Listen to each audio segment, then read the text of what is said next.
you.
Since the beginning of time, human affairs have been watched, controlled and scrutinized by a small elite cabal, which have been plotting and manipulating mankind, working towards complete global government to seize total control. Slowly but surely this shadowy group have been drawing up their nefarious plans and reaching into every aspect of society. One of their aims, to create a new world order, an authoritarian world government without national sovereignty, and this includes a depopulation agenda to reduce the number of people who are no longer of any use to them, perhaps down to as little as 500 million people, if the Georgia Guidestones are accurate. Through families such as the Rockefellers and Rothschilds, along with powerful organizations such as the IMF and the Council on Foreign Relations, and at Bilderberg meetings, plans such as Agenda 21 and Agenda 2030 and others were hatched. Plans to transform the world and to implement top-down government control. Funded by Bill and Melinda Gates Foundation and the World Economic Forum, and others looking to profit from disease, Event 201 was one such plan. They prepared and planned for a coronavirus epidemic and sought to see what opportunities it could offer them. They finished their plans towards the end of 2019. This is Event 202, a response to the propaganda we're bombarded with every day, an attempt to show a reality that others may not have considered before and how we should deal with it.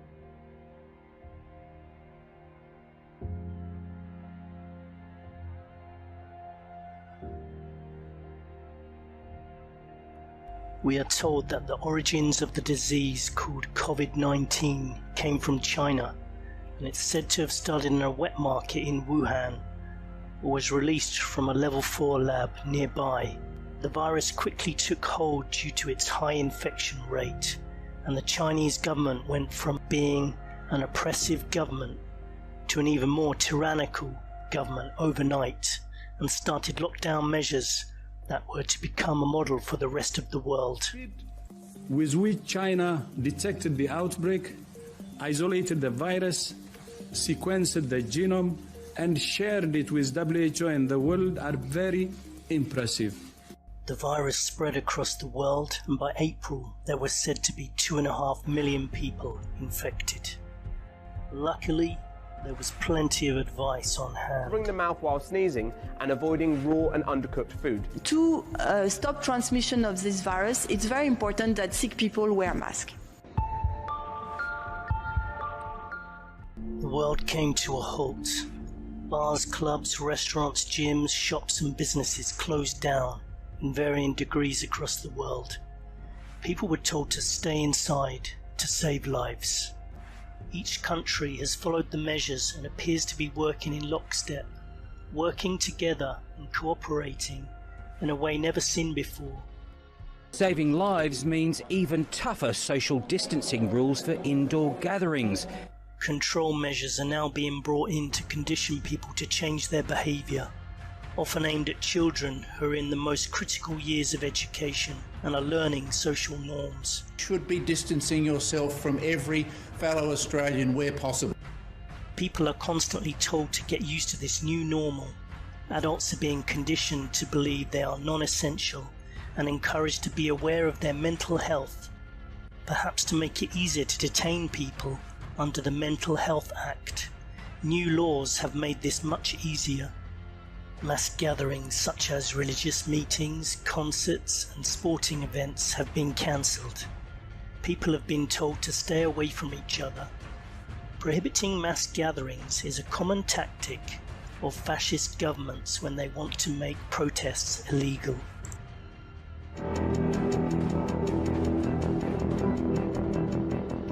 Movement restrictions coming too. Unnecessary travel discouraged, including during school holidays. Travel hubs have begun to close down and flights are being cancelled. Although strangely there appears to be many planes still flying. People trapped abroad wonder whether they will ever get back to their home country.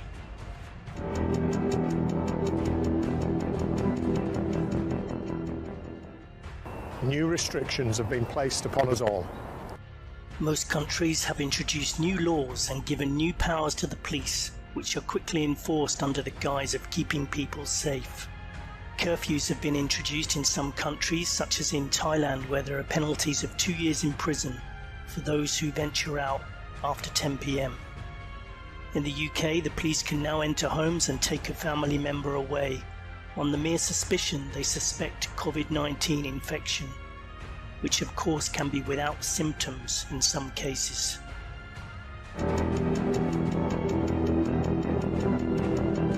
Welcome back. The coronavirus pandemic has left millions of Americans out of work. And just this morning, the Labor Department is out with jaw-dropping new numbers.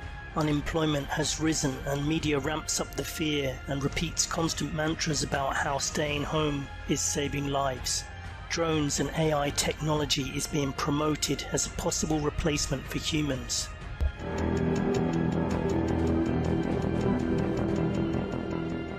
Global stocks dropped today after some oil prices fell below zero for the first time on Monday. Oil prices are plummeting. The stock market is crashing. Cash is increasingly being viewed in a negative light as it could spread the virus. The world economy could crash and pave the way for a cryptocurrency.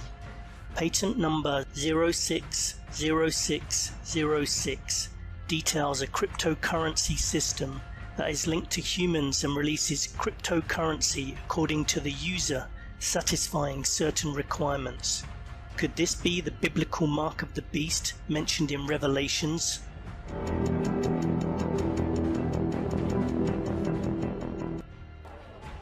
In many countries, food queues are getting longer, desperation is mounting. People are looking for discounted food as hunger and starvation become a real possibility in the coming weeks, particularly in less developed countries. As starvation becomes a real possibility, it's likely that a solution will be offered. GM crops. Companies such as Monsanto will be on hand to provide people with genetically modified, mass-produced food.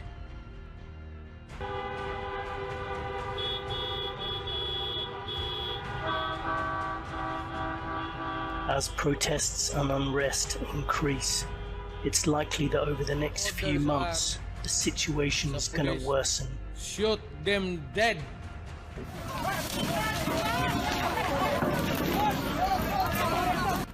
Although protests are occurring, there are still plenty of people obeying government demands and trusting their governments to look after them. More and more people are starting to see that the numbers do not add up and that the reaction is far outweighing the threat. People are considering other causes and wondering whether there are ulterior motives behind what's happening. People who speak out are quickly censored on social media as governments begin to offer their solutions. I can announce that the vaccine from the Oxford project will be trialled in people from this Thursday. As billionaires head for their bunkers and people take to the streets, we're left wondering what we can do. Should people protest? How can they refuse tracking devices and vaccines? Should people go off grid and grow their own food? How can people present the truth to friends and family? Where is all this heading? Unless we prepare a response now, it may be too late.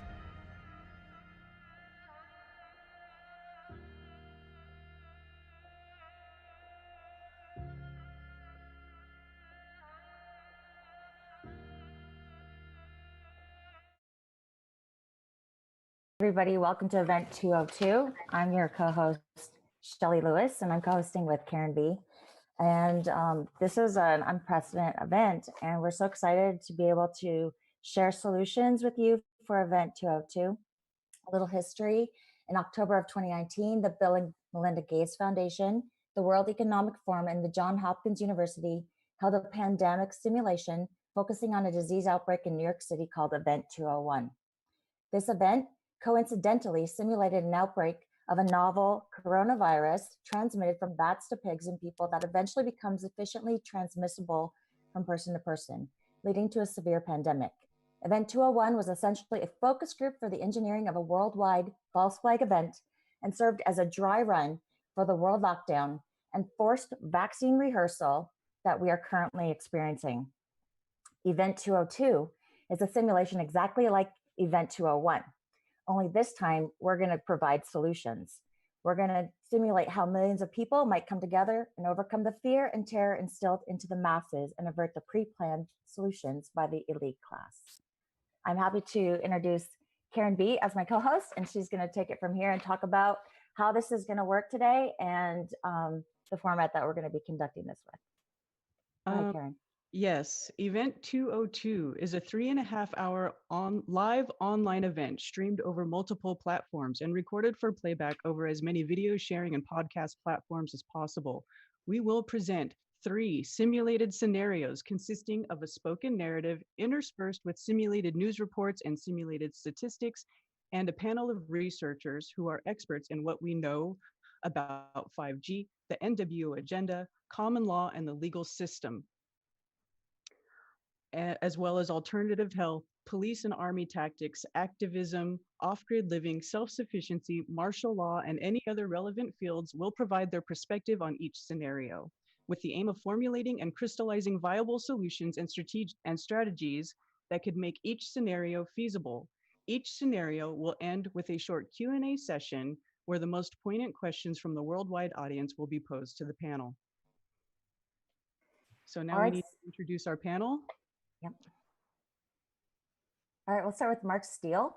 Could you please give us a 3-minute introduction of your expertise, who you are, and what you'll be presenting today? Well, I think you can tell by the name, Mark Steele, so I'll just dispense with that one. I'm a weapons systems expert. I came to this 5G issue due to the illegal installment of 5G transmitters, micro transmitters on street furniture in my near locality of a place called Gateshead, where we saw significant numbers of children bleeding, women becoming severely sick from the illegal levels of radiation which were measured, which were outside of the COA 1815 resolution, a true crime against humanity. Obviously, my counsel took me to court, and that's how I became quite well known across the world in relation to fighting against this 5G crime that we have visited upon us by criminals in a criminal enterprise.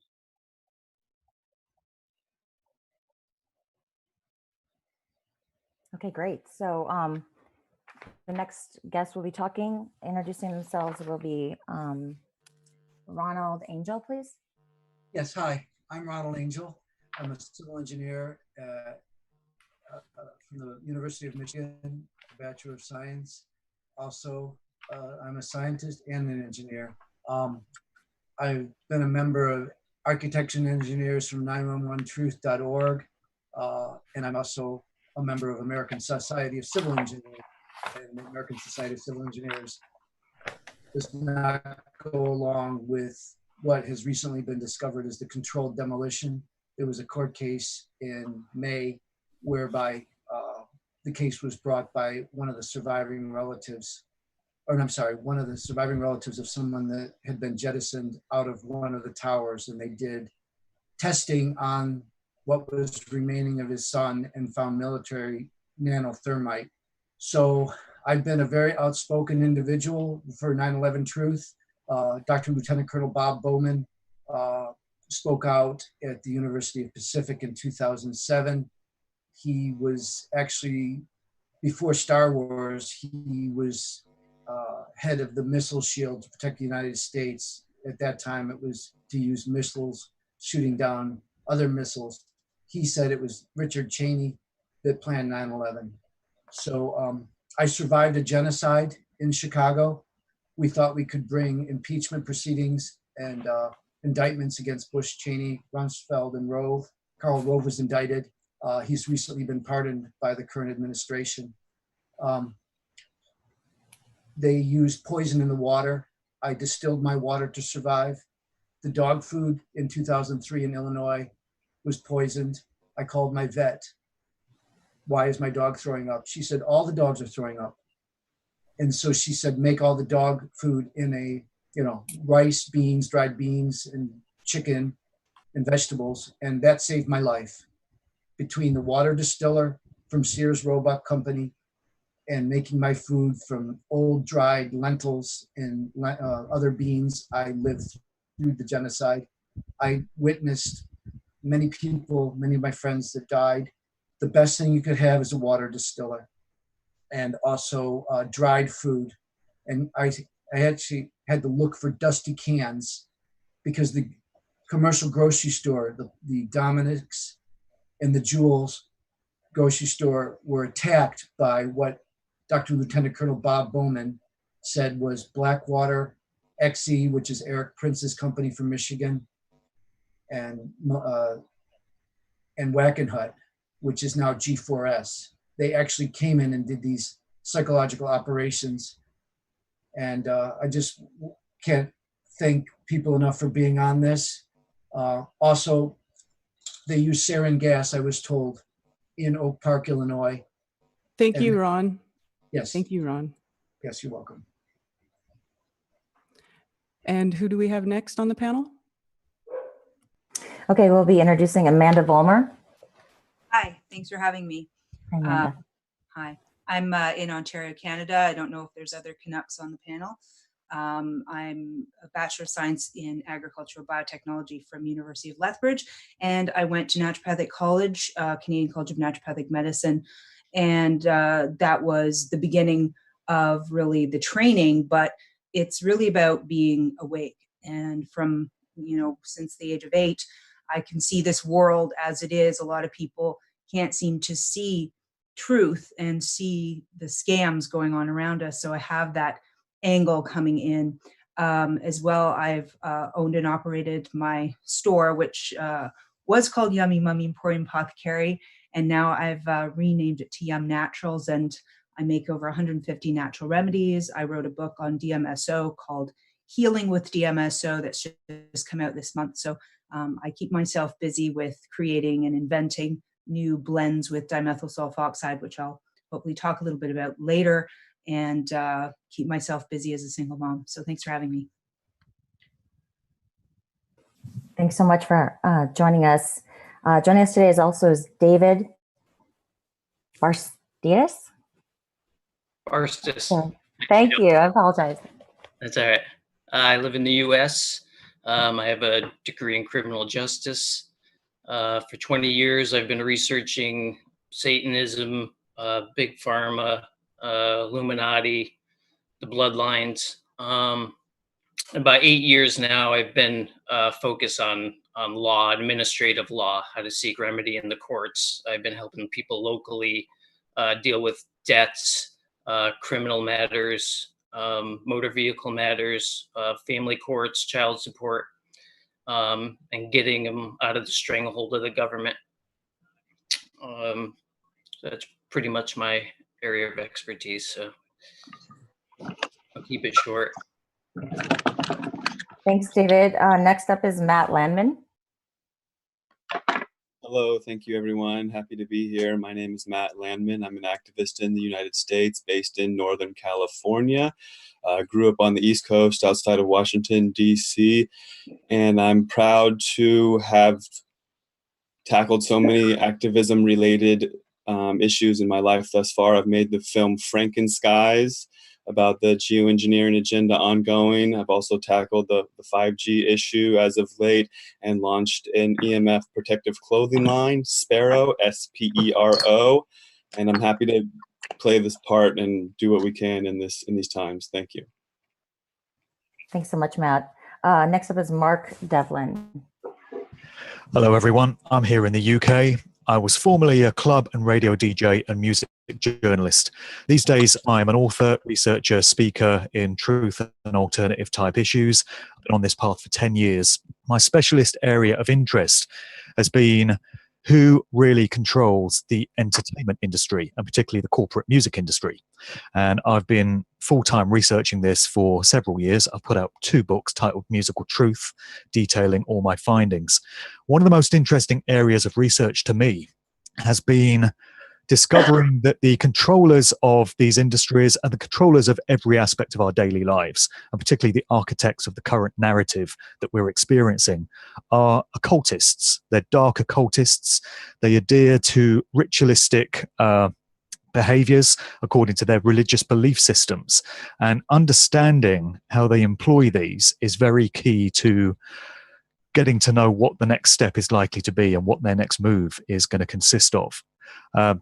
Also, a very interesting area for me has been studying the area of predictive programming, which is where aspects of events that are known to be coming are placed in popular culture. So you get it in music videos, movies, TV shows, and such. Also, being that these individuals operate through different groups and secret societies and mystery schools, they adhere to this tenet of placing the truth in plain sight. And it's also known as revelation of the method. And this is where they give us an opportunity to know what they're all about and what they're going to do. And we'll probably get into this later, but getting a handle on how and why they employ this tactic is very key to working out how to counter the various things they're doing to us. So I hope that'll be useful later in the conversation.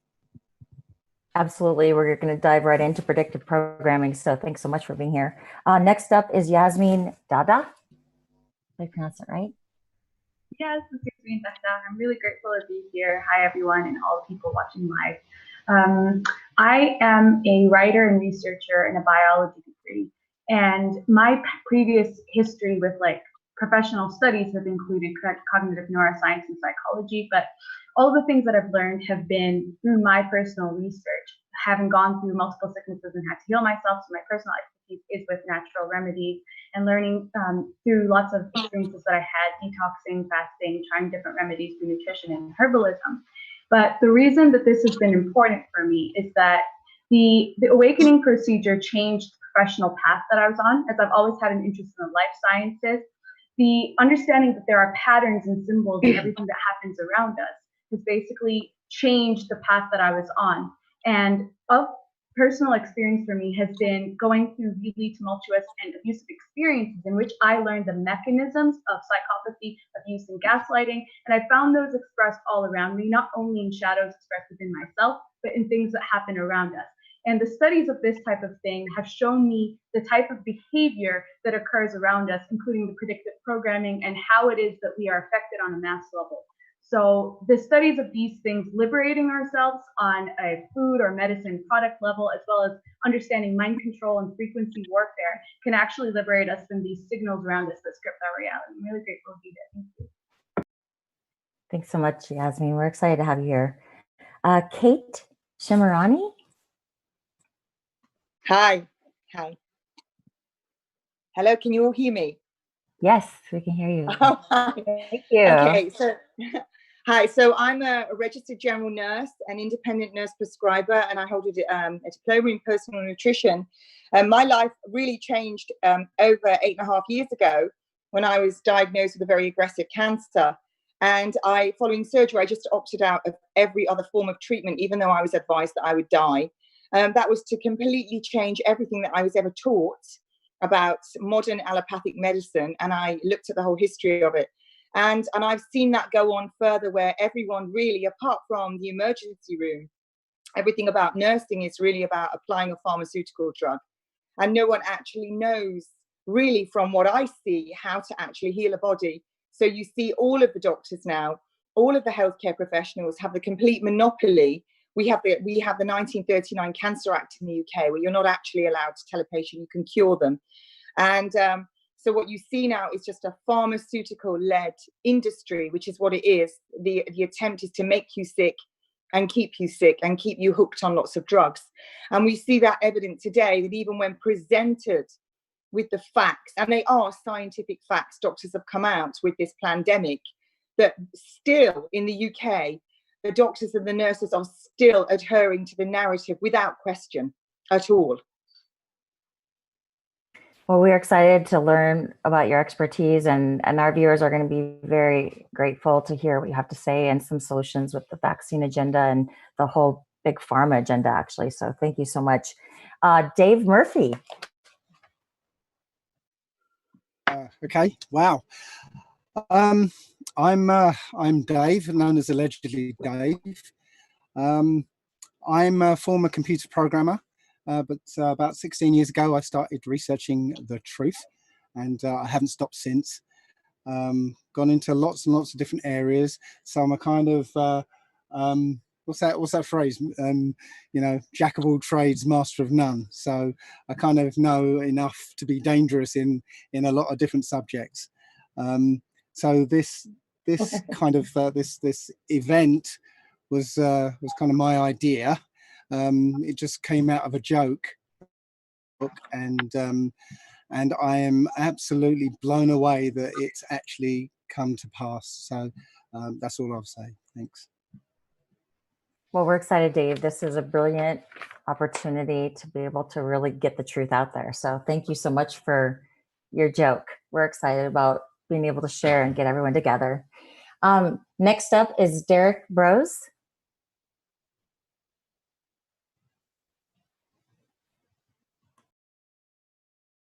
I don't think he's actually made it yet. Oh, is he? Okay. There he is. Yeah, thank you, Dave, for putting this on and for everybody who helped organize this. My name is Derek Brose. My website is theconsciousresistance.com. I'm an author. I'm a journalist. I have a radio show based in Houston, Texas, and I've been active for about 10 years now, writing books on many of the topics that have already been mentioned. I've also produced a few documentaries, most recently the 5G Trojan Horse, and prior to that, a documentary investigating the pedophile networks and intelligence networks and all those things. But my bigger focus, and I think the more important focus for today, is the promotion of various solutions. Namely, what I'll be talking about a lot today is freedom cells, how we can organize and unplug from these systems that are trying to oppress us and stand in the way of true liberty and true freedom. So we're going to talk about freedom cells and decentralizing and unplugging and opting out of these systems, which I believe at this point is the only solution that will actually lead to more freedom with everything we're facing. So thank you guys for having me. Thank you so much, Derek. Next up is Jennifer Bruce.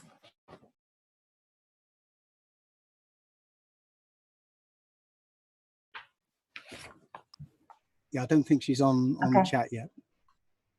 All right. We'll be directing now to Cyrus Parsa. Hello, everybody. I'm originally from Iran. I lived in China for a bit with some fighting monks. I have a bachelor's in international security and conflict resolution, a master's degree in homeland security, a PhD that didn't finish. In 2017, I formed Loyal Guardian Security, which had to do with artificial intelligence, China, Iran. 2018, I formed the AI organization.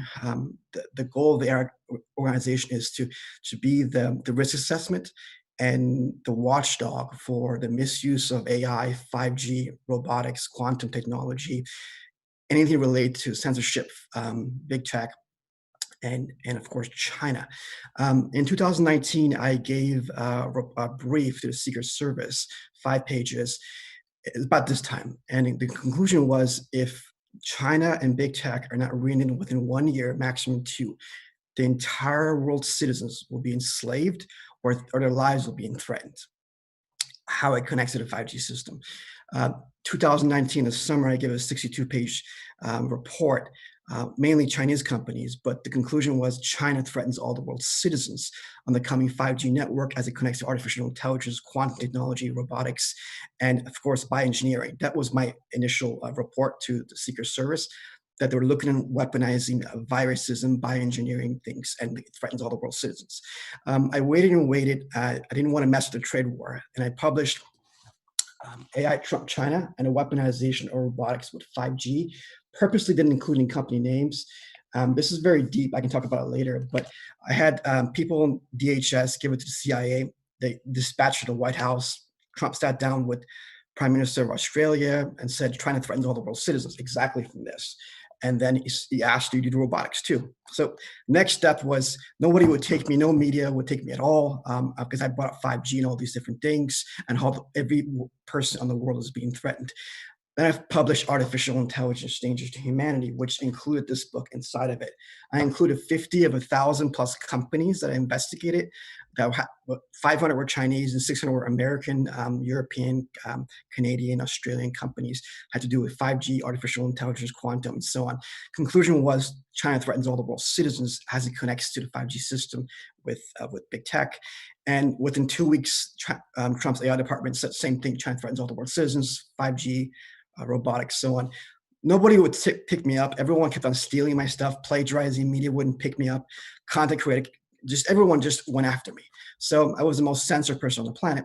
I ended up suing on December 16th, Google, Neuralink, Facebook, Mark Zuckerberg, Larry Page, and all the major CEOs, including 29 John Does, which I didn't name, for endangering every person on the planet with artificial intelligence, biotechnology, 5G, quantum technology, robotics, facial recognition, everything. It was a 51-page report with penal codes that connect these guys to city, state, national, international laws going back to the 1940s.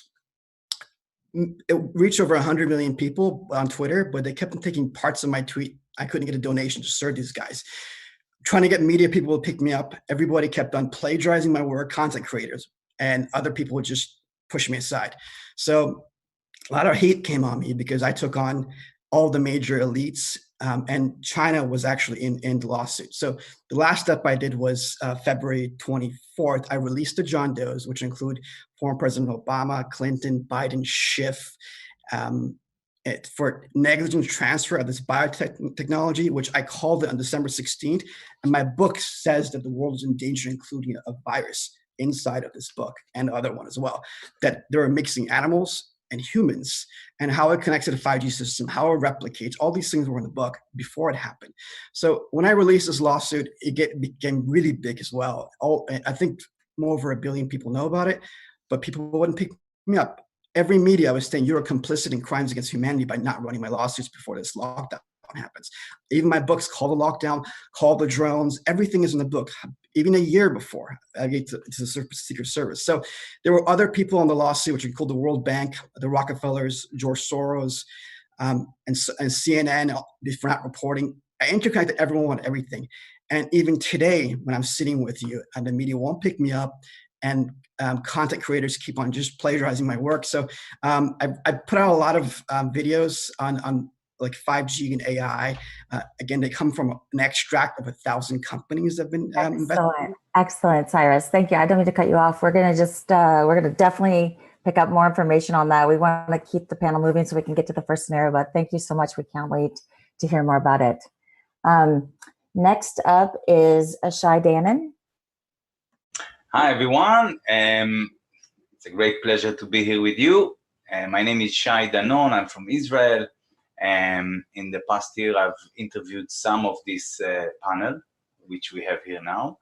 I was created by the image of God, so I am a man, unlike maybe other stuff that's going on at the moment around the world. And since 2008, I've been researching truth. I'm a great fond of truth, so I'm doing my best in achieving it and spreading the word out.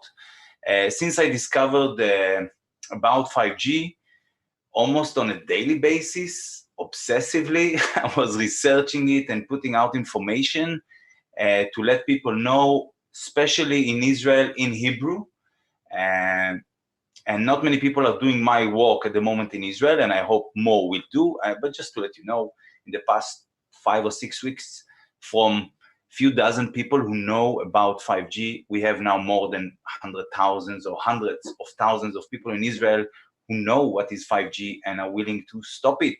So interesting times. Thank you for having me on. And although I don't consider it much, I also have a bachelor degree in behavioral sciences, I just remembered, and communication or media. But just remember, it's coming from the system, so don't rave so much about it. That's it. Thank you. Thank you so much. Next up is Karen B.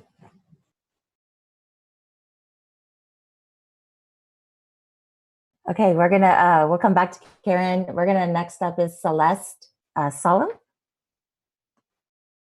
Greetings from the Rocky Mountains, and I'm on an organic farm right now.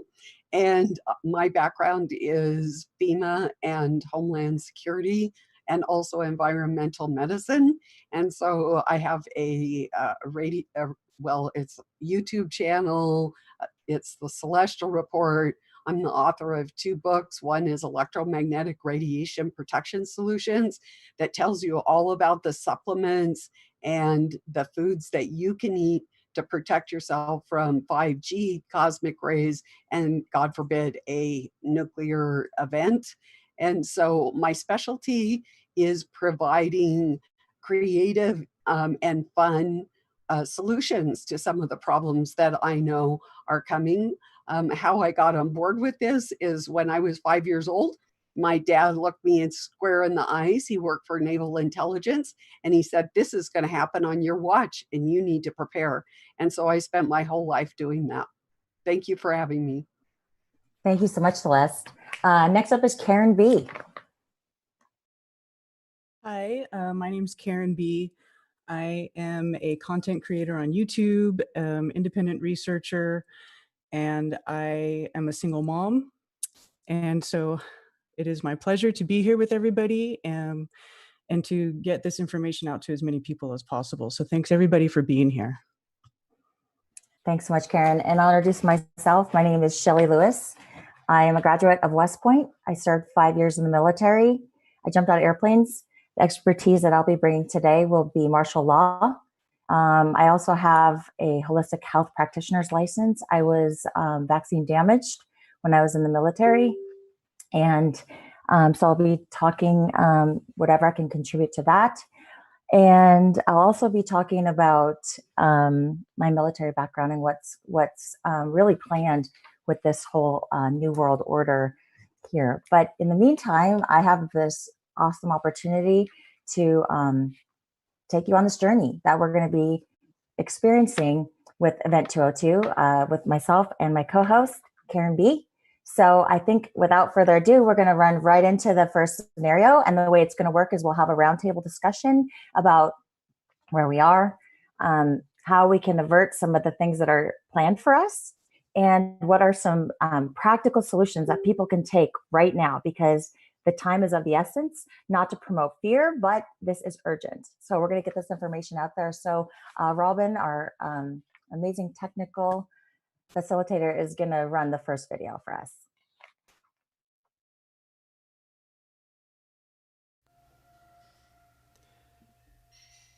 The new normal is made up of repeating the same mantras.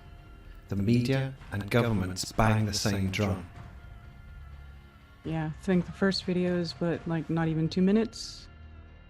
People monitor themselves and adjust without thinking. Don't forget to unmute. Slowly being conditioned to conform for a noble cause.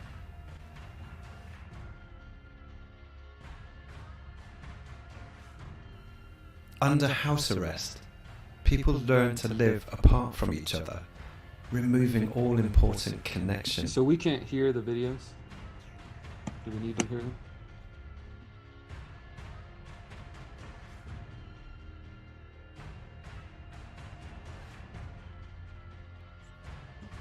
The first video basically is about what we're in, the situation we're in right now.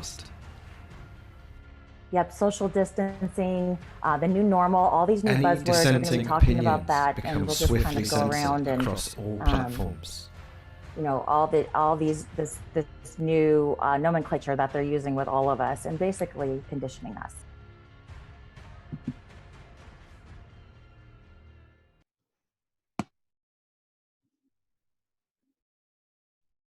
Okay, so what we're experiencing right now is what they coined as a new normal.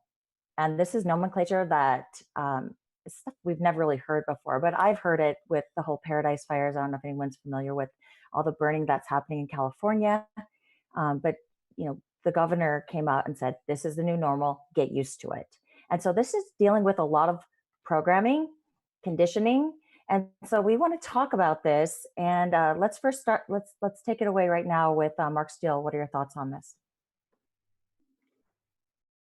Well, quite an interesting point you just made. Conditioning. That's why I encourage everybody not to watch the mainstream news. The LED and OLED screens pulse modulate. They are subliminal messages, and they pulse modulate. It's called sticky architecture. So basically, there's a lot of people, you have to forgive them, that are in a dream spell. They are listening to the mainstream media, and obviously if they just keep on watching those main screens, they're pulse modulating. It's a conditioning, it's type of brainwashing. So they're brainwashing them into believing the narrative, which is completely fake. We've got a fake narrative going on in the mainstream, and the reason for that is because they are running what's called an asymmetrical war. Obviously, it goes from the chemtrails, your smart devices. All smart devices are part of a weapons systems deployment. That's why they call it smart. Secret militarized armaments and residential technology. It's what causes fires. It's what causes sickness. It subdues the masses. Certain frequencies from it can actually cause a subduing. It can actually cause people to get angry. There's lots of things that can do with pulse modulator with a certain pulse rate. And obviously depending on the frequency. So these are very, very sophisticated weapon systems. Now, one of the things I want to get out of the gate, a lot of people talk about social control. This is not about social control. These are not social control tools. This is not about AI. This is a weapon system to kill. I know that as a matter of fact because of the capacity of the equipment, the overcapacity of the equipment to cause bodily harm, a weapon. It's not yet a spy on you. They do not need that capacity. The capacity of all the equipment without we're looking at and the vast amount of it that's been installed at pace over this lockdown tells me only one thing. This is a mass genocide plot and it's not going to get any better. The recent EDTF, this is the Electronic Defense Task Force that was set up by President Trump in 2018 after I spoke at the Democratic Veterans Conference on SMART and the weapon system. They have identified a significant risk to the electrical infrastructure. If you take down that electrical infrastructure, you're going to have serious problems at nuclear power stations and the storage of spent nuclear waste. This is a kill grid. That's what they're planning. That's their strategic plan, is to kill all biological. What we've got to do is be positive about it. They expect people to be depressed. I mean, you see me all the time laughing and smiling. The reason for that is because I know that a significant number of people who wake up to this and resist it will survive it. The people that won't are the people that go along with the dream spell. As long as you keep with the dream spell, believers, you won't survive. Just like black magic, and we are against the dark forces, but we have the light, the truth. We have the creator behind us. That's why we're here. We're here to make a difference and actually stopping this crime because it is such an existential threat. As long as the information gets out there, like I said, the people who are perpetrating this crime upon us, they don't survive it either. They're just a little bit thick because they don't know what the real plan is. The plan is to get rid of them as well. This is the most deceptive plan ever hatched. And this asymmetrical war that is being hatched, unfortunately, is going to kill a significant number of people. What we have to do is save as many people as we can. That's the job. That's the ticket to the ascension. And that's what we're actually, that's the purpose of this forum today. And thank you so much, Mark Steele. Let's talk about the mind control. We have people, 6 feet distance, get used to it, wear a mask. All these things are having to condition us. So Jennifer, I'm going to divert to you. Can you talk to us about mind control?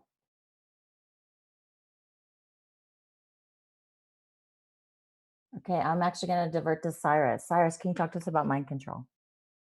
I just want to concur with Mark Steele. I agree with him 100%. First, we need to save lives. Secondly, he's right. I found extinction codes for humanity in stages over a year ago. That's what I published in a book. But having positive thoughts and can do a lot of things. I put a sort of fictional movie out a few days ago, and I tweeted it to the Pentagon and President Trump. Within 72 hours, for the first time, they actually released footage of UFO. But the title was AI, the plan to invade humanity. And I had a little alien figure on there. It's a metaphor, but if you watch the entire episode, it shows you how everything is destroyed. But if you have faith in the creator and you have positive thoughts and you know all these things, you can overcome it. So in terms of mind control, I don't look at it as mind control. I call it mind and body control. So I coined a term called biodigital social programming. Bio stands for your biology, your cells, your blood, your skeleton, your skin, your muscles, everything. Your digital stands for your digital network, neural network, your nervous system. if you're an atheist or agnostic, you may say you have a digital image. If you have a faith or if you have a religion, you'll say I have a soul or a spirit. So that's biodigital. Social is your emotions, your social media or your social network. Programming is programming. Biodigital social programming. The entire human race has undergone biodigital social programming with TVs, more so now with the 4G system as it interconnects with IoTs, the Internet of Things, the ecosystem, which includes your Facebook, your Twitter, Google's algorithms and coding, which comes from bias or engineered bias. However, because 5G is not built for human beings, it is made for machines. It is made to mobilize drones, robots, robotics, bioengineering, cybernetics, an array of different things, including microbots that have nanotechnology inside of them. That the frequencies are so fast, and you have all these towers, that any person that has these phones and these IoTs and these towers around them, it will biodigitally social program them, that they'll actually, their brain chemistry will change from the content that they're receiving everywhere. Even their very cells will be atrophied. So if you have if you have the coronavirus, or if you have a vaccine inside of you from 30 years ago, because these frequencies are so powerful, they'll weaken your immunity, and the virus or flu or vaccine will start a replicating process. So it can actually make it worse for you. So I agree with Mark Steele. These are military weapons made by DARPA and so on, and they're not made for human beings. So the main thing is to understand, first of all, not to be biodigitally social programmed and understand these principles. The second thing is we can't have these towers near our home. But there is another issue. The issue is China threatens all the world's citizens, and they're trying to get 5G, 6G, 7, 8, 9, 10G. It's a space war. If the US and UK don't have a 5G or 6G system, they're going to lose, there are going to be more threats than that. However, you don't need this next to your home. You don't need this system next to your businesses. It's, again, for machines. So it's a cross and take. I have a lot of solutions, but I'm going to stop because a lot of panelists want to speak in different things. But it's a very vast concept, what I just said. That's why I have these books and articles and videos. And that video, you can say it's a fictional video, but there is an answer. The creator has another plan. Our solutions is to repent if you've hurt anybody ever, and also have no fear. Have no fear, and have absolutely the Chinese Communist Party oppose this system because we're on a socialist. Okay, great. Thanks so much. We will definitely come back and revisit that. I want to now just let all of our listening audience know, please send any questions you have, because at the end of these scenarios, we are going to be conducting a Q&A, and we'll be gathering all of your questions, if we can, to direct at different panel members. I want to now talk to Dave. Dave, could you talk to us a little bit about mind control, and also talk to us about the scenario and some solutions? Sure. The thing about this situation we're in right now is that it's a wag the dog scenario. So anybody who's watched the film Wag the Dog, where the Dustin Hoffman is a film producer who actually creates a war on television and convinces the whole population that America is at war with Albania. Okay, the whole of this is a wag the dog scenario. Yeah, without the media, none of this could work. Yeah, and that is actually the good news, because the point is it's basically a construction that's been created in the media, in our minds, yeah, and it is quickly overturned by actually going out and having a look. Yeah, we've already seen the the citizen journalists go out after the news has given this fear porn of, oh, the hospitals are overflowing, there's death and destruction going on, and then the people go there the next day and there's nobody there. Okay, that's it. That's that whole narrative destroyed, and more people are starting to see that, and that's where it's that's where it's hopeful for me, because I'm actually seeing more and more people wake up to this idea that, oh no, it's on, they're telling me this on television, but over there it's, or when I step outside, I don't see any death. I don't see any sick people.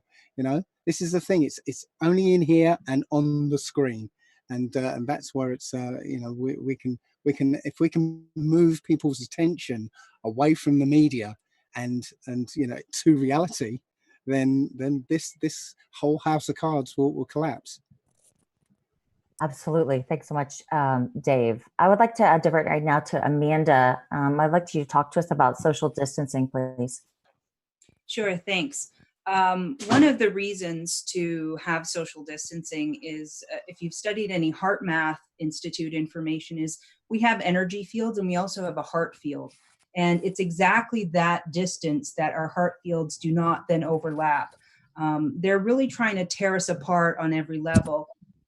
One of the things I've noticed about it is that it makes people afraid of one another. So you could be a silent carrier, or you are sick, and if you touch me, breathe on me, come near me, I'm going to get sick and die. So that's part of the psychological exercise.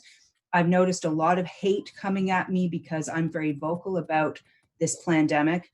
So people judging me, people saying that I'm dangerous because I'm daring to hug people, and that when I shop in the grocery stores with the lines going one direction, I on purpose go the other direction. And when somebody's shopping, I will lean over them to do that and spark conversation. So while we're trying to focus on solutions, one of the things that you can do is expand your heart field. So you can focus on that and send love to yourself and expand it so that it will affect someone near to you, because we're trying to overcome what they're trying to do to us. And so this is a war. And so our wartime measure is love. So if we increase our heart fields, then that distance is irrelevant. So that's one of the things. The other thing is hug everybody, touch people, talk about that. Are you afraid? Why would you be afraid of my hand? Not last year, but now this year? Or what is it that you're exactly afraid of? And get the conversation going, because you don't need to be afraid of a germ. That's one of the things that they've been using for ages. Ever since the design of the virus, they've been encouraging us to be scared of something that we can't validate and we can't see for the most part. So that's part of the psychological exercise. That will we obey is the other part of it. Will we do it? Will we just want to be good little boys and girls and do what our government says and social distance because now we're somehow warriors or heroes for the cause, right? So they're also usurping us, making us feel like we're useful. So there's all of those aspects, and we can counter those by other measures of our energy field, of our discussions, and of our just plain out saying no to that and going the opposite direction. Thank you so much. The next question we have, that just begs the question about what is this virus? Is it, can you actually have a mask protect you from a virus? Or is antibacterial soap actually going to help prevent some virus? So I'd like to just talk a little bit about the virus and, what these measures they're trying to implement. Let's say it was true. Would that even be effective? I'd like to divert right now to Kate, our nurse. Hi. So first of all, viruses, you can't catch a virus. They actually are inside the body dead protein structures. They're so small, they're nanoparticles, that even if you were to cough, it's going to go through a mask anyway.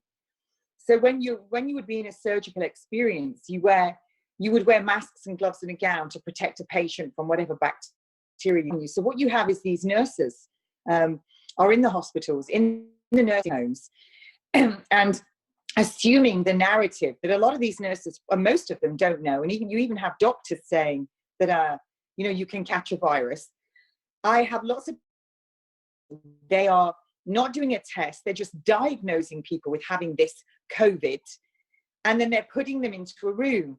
So people that are coming in that they're not sure if they've got it, they're waiting for tests or whatever, they're putting them in the same room. Well, that doesn't make sense. That's not, you have barrier nursing and reverse barrier nursing. So if you didn't want other people to get it and you didn't have confirmed cases, you wouldn't put them in the same room. So then you excuse me, COVID, you have You have in nursing homes, they're saying that these patients have got COVID, and then they're wearing the same pair of gloves to go into each room to take in these patients' food, to take in their medications. It's quite bizarre. And then to wear, when you see certain people wearing masks and not other people, none of it actually adds up. And it's almost as though, I will say this, when I see nurses taking photographs of themselves with their masks on and their gloves on and their aprons on, waiting for all the patients to come, but they're wearing the same apron, the same gloves, it doesn't make sense. It's almost like they've lost all rational thinking, because that would mean that everyone that's coming, you're just transferring constantly. If it was so contagious, like what they're saying, then you would be transferring it to every patient with what you've got on, because they're telling us 6 foot apart or 6 foot under, making out that you can cough, sneeze, barf, fling sweat, and breathe, and that virus is going to be in all of that. Well, if that was the case, then every time a patient's in front of you, it's going to be on your hair, your clothing, it's going to be on all your protective clothing. So surely then you would be carrying that to everybody that you come in contact with, even when you go home. So it's almost as though common sense hasn't kicked in with a lot of the nurses at all. It doesn't make sense. It's like rational thinking has gone out the window. And then we see, I've seen police officers, and they'll have a pair of gloves on, and they'll be touching their radios, they'll be touching their uniforms, and then they'll be getting a hold of members of the public and putting them in vans.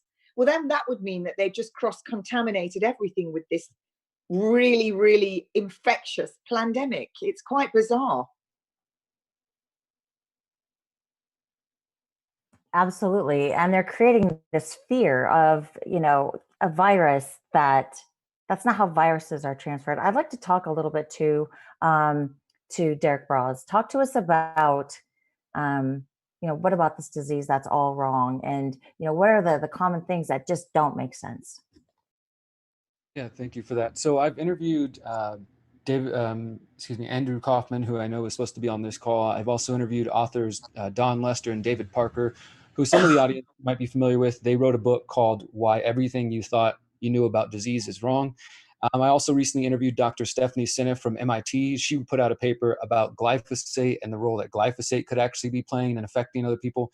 I guess what I really wanted to add, I'm not 100% certain that I agree on the debate of germ theory versus terrain theory yet, but what I appreciate about the message that Dr. Kaufman and Don Lester and David Parker are bringing is that it's a very empowering message. It's a message that says you have your health in your hands and that you have the ability to affect whether you get sick, based on your diet as well as the toxins that you choose to expose yourself to. And some of that's out of our hands, especially if you're in the US. There's glyphosate that's been sprayed all over the country. There's fluoride in the water. There's a number of those things. But we can also recognize that we have the power, again, is in our hands. It's in our grip for us to make the changes in our personal life, with our diet, with our exercise, with getting fresh air and sunlight. And I think that's really important for people to understand that whatever, wherever you stand on that debate of germ theory versus terrain theory, or whatever you think a virus is, that at the end of the day, it is a lot more dependent on us than this system would like us to believe, because they want us to be buying pharmaceuticals and want us to be going and getting vaccines and playing that whole game. So just take note that it is something that can be empowering. The only other thing I wanted to add was more, I guess, to the last question about social distancing and those sort of things. I'm in Mexico. I've been here for the last 6 weeks, and it's a very different environment, at least where I am in Mexico. You're starting to see people wearing masks, and some stores are starting to require them. But for the most part, we go out every day. We go biking. We go out into the sunlight. We go on hikes. People are going about their lives. It's very different than what we've seen in the United States and the UK and some other places.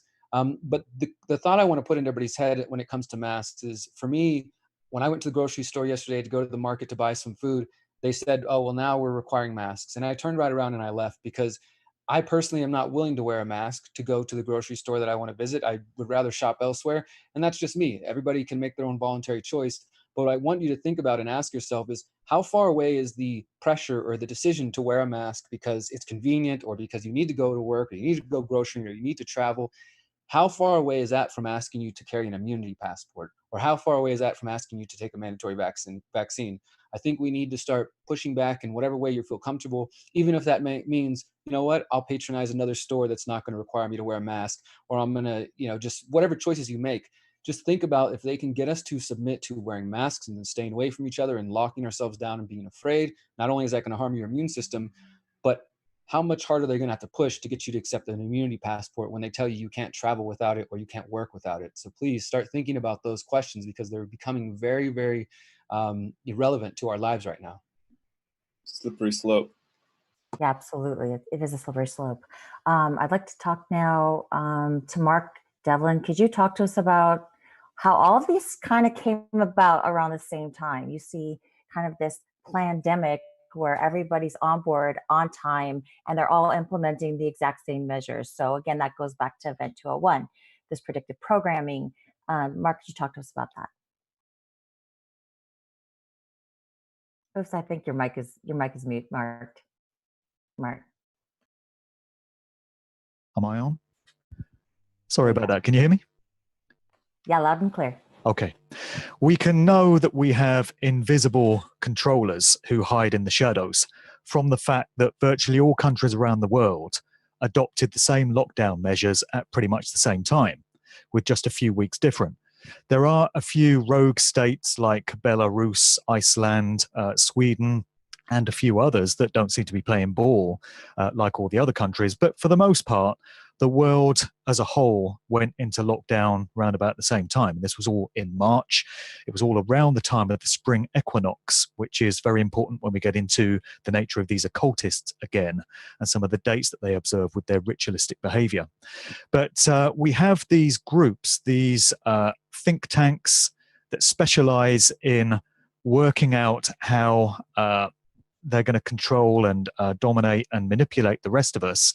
And we can be pretty sure that the real controllers of this world get together in groups such as the Bilderberg Group, the Council on Foreign Relations, the Trilateral Commission, lots of these groups whose names we know. And there'll also be many whose names we don't get to hear about. But the point is, we can know from this that governments don't run the world. So Boris Johnson is not in charge of the United Kingdom. Donald Trump is not running the United States. There are other higher ups that are dictating the way these things play out.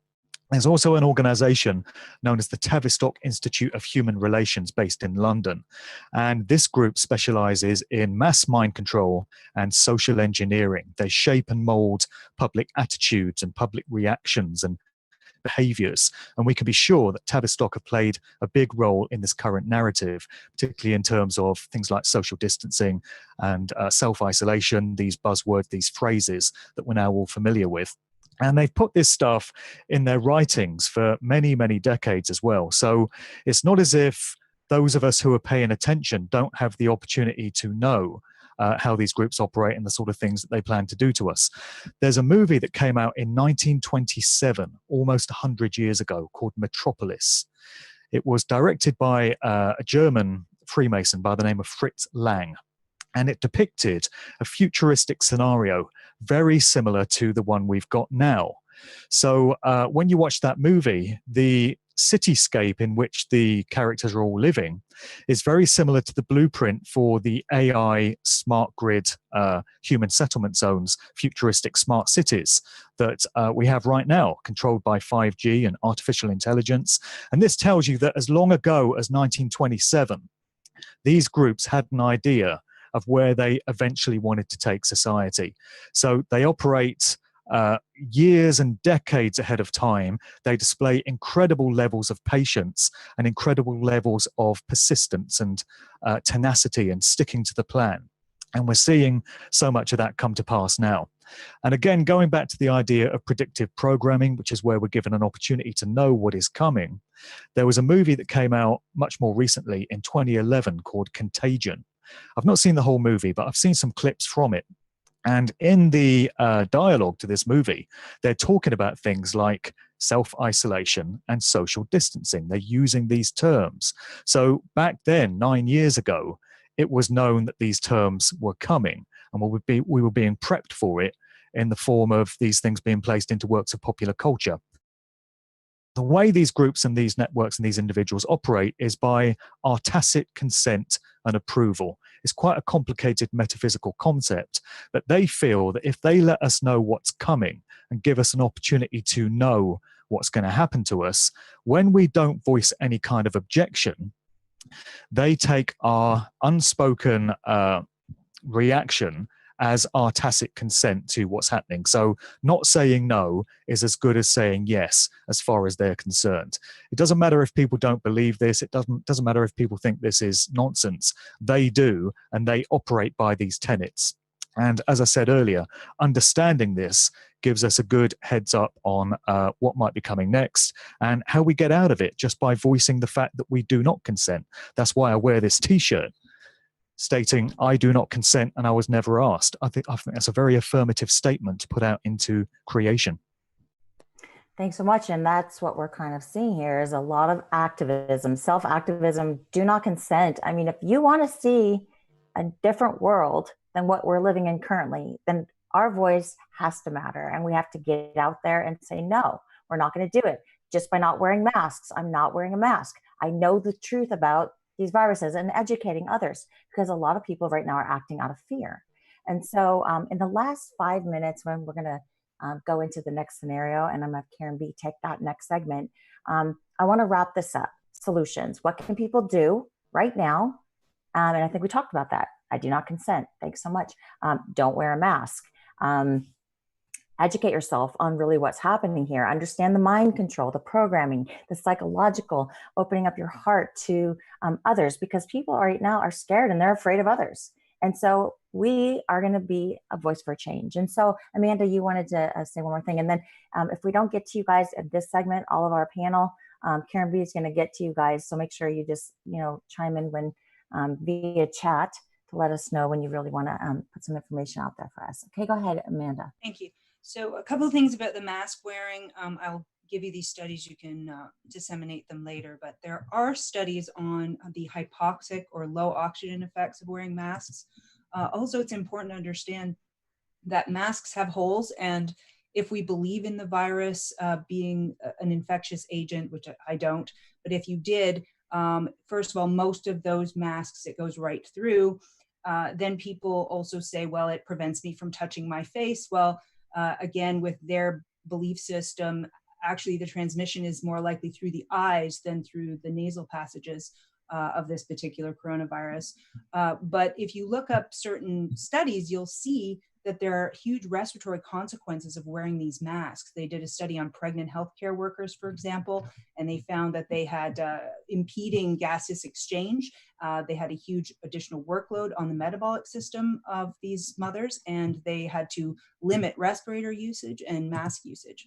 As well, there's something called hypoxic training. So if you actually do like mountain running, that kind of thing, they actually have a training where you can increase your red blood cells by wearing a mask, because you're rebreathing your own carbon dioxide and you're increasing your red blood cell production. So you're actually really stressing the body's resources to try to gather and gain more oxygen from the rebreathing problem. As well, there's another study, there's a couple of them. One's called a cluster randomized trial of cloth masks compared with medical masks, and they found that the cloth masks actually increased infection because as you're breathing, bacteria is accumulating as well as moisture on the inside of the mask. People are reusing masks, they're wearing them all the time or long periods of time, and that can actually ironically lead to respiratory infections and respiratory issues. And then there's a whole cacophony of variations on how mask wearing affects your psyche. For example, not just respiration, thermal equilibrium, your vision, but your communication with others, your feeling of well-being, your personal procedures like eating and drinking and sneezing and coughing and these sorts of things, and how you get around in your day-to-day with having this impediment to free speech and communication. So there's a lot of psychological aspects to it, as well as health implications that really need to be considered and discussed openly, because obviously we need to avoid mask wearing for more than one reason. Yeah, the mask is a muzzle. The mask is a muzzle. So, okay, I want to do it now to Ron. You wanted to make a comment, please. Yes, I have been doing a lot of research in this, and it seems the seeds of destruction were laid just as what you had said. You were vaccine injured. I have a document from the National Library of Medicine, January 2020, influenza vaccine and respiratory virus interference among Department of Defense personnel during the 2017 and 2018 influenza season. And I sent as a group chat message a photograph that the flu vaccine increases your chance of getting COVID-19 by 36%. So what was done, obviously the military came back from their service. They had spouses or family members that they were visiting. This, the seeds of destruction were laid. Basically, my father was in World War II. All of my uncles were in World War II. And they basically do what's called, you sign a piece of paper when you go into the service that they can do anything to you. It's a consensual form. You have no choice. Now, the Health and Human Services has a law that civilians can reject based on based on the Nuremberg Code 6.1 and 6.3, we can reject any medical treatment. And they call it non-consensual human experimentation law. And I actually have the federal laws on this. So they can't touch you. They can't test you. If you are to get tested, it's your prerogative if you want to put your saliva in a cup. And I did see that the FDA said they should be not invasively testing you, because these tests that they're giving the people in the UK, they're laced with seeds of destruction as well. And the tests themselves are causing the virus. And I posted this to the group prior, and I posted it on my Facebook page. So, it's just like a Trojan horse. Here's 500,000 tests from China. We're going to give them to you, the United States, and you're going to test your people. And the test itself is going to seed the virus within your population. How stupid could people be? So that's what I wanted to point out. And I sent you that document, and I'm sorry about your vaccine injury, Shelley. I've done extensive research. There's been damages awarded by the Department of Justice. So I'll send all that to the group later in emails. And I've posted it on my Facebook page, as well as the International Criminal Court group that I have on Facebook. And thank you very much. Thanks so much. Thanks so much, Ron. We are definitely learning. I mean, I'm honestly about vaccines. Had I not gotten sick, I would have no idea, honestly. And so it was a wake-up call for me. And now it's a wake-up call for everybody, because we're all in this together, and they're trying to implement mandatory vaccines, and people have to know that. But we're going to talk about solutions. We're going to now go into our next segment. We need to keep moving along. So I'm going to right now turn it over to Karen B. Thanks, everybody, for that great discussion.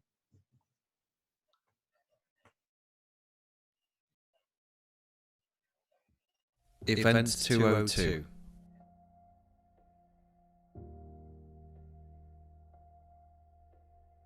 They created the storm just as they created the virus in the lab. What better way to execute a plan? A fait accompli 2020.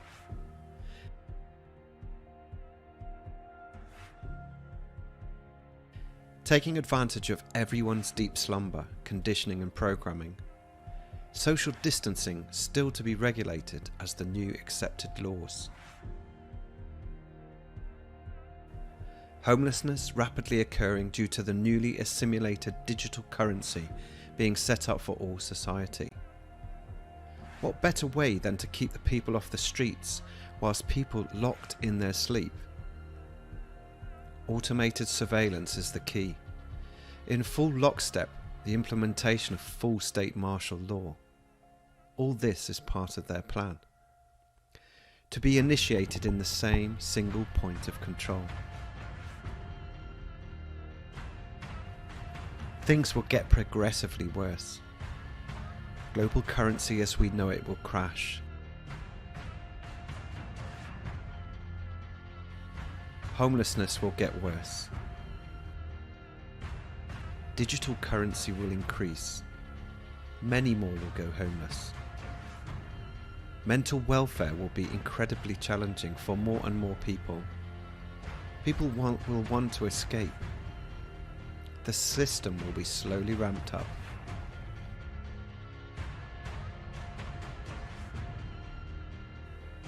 People will have no choice but to be tracked digitally. Central control will be able to monitor all frequencies and track devices to people.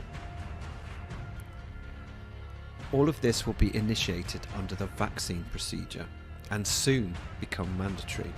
The digital currency will also come into play and be available to all those who've taken the vaccine. This will cause mass levels of mental stress, which they won't care about but just feed off.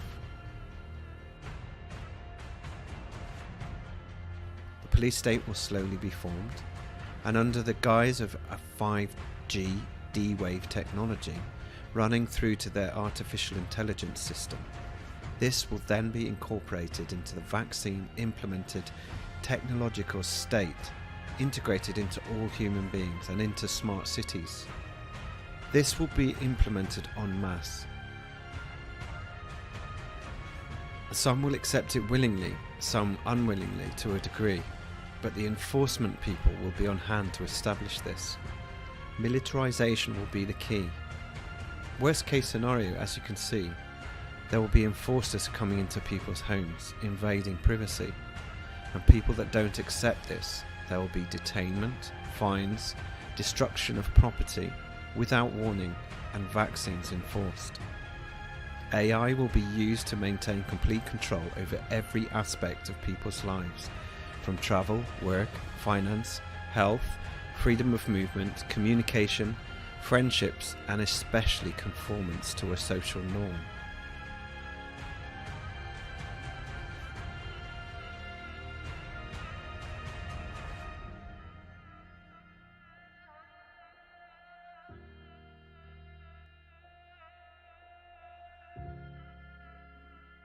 Okay, that is the second scenario video, which encapsulates what we could possibly be seeing 6 to 12 months after the initial action taken by the government. So what we would like to do now is direct the next question, the beginning of our Q&A for scenario B, to conscious resistance. What do you think that people can do to prepare themselves for actions that they could take in the 6 months after the initial action, as far as possibly vaccines and implementing new technology, a new 5G technology infrastructure in local areas?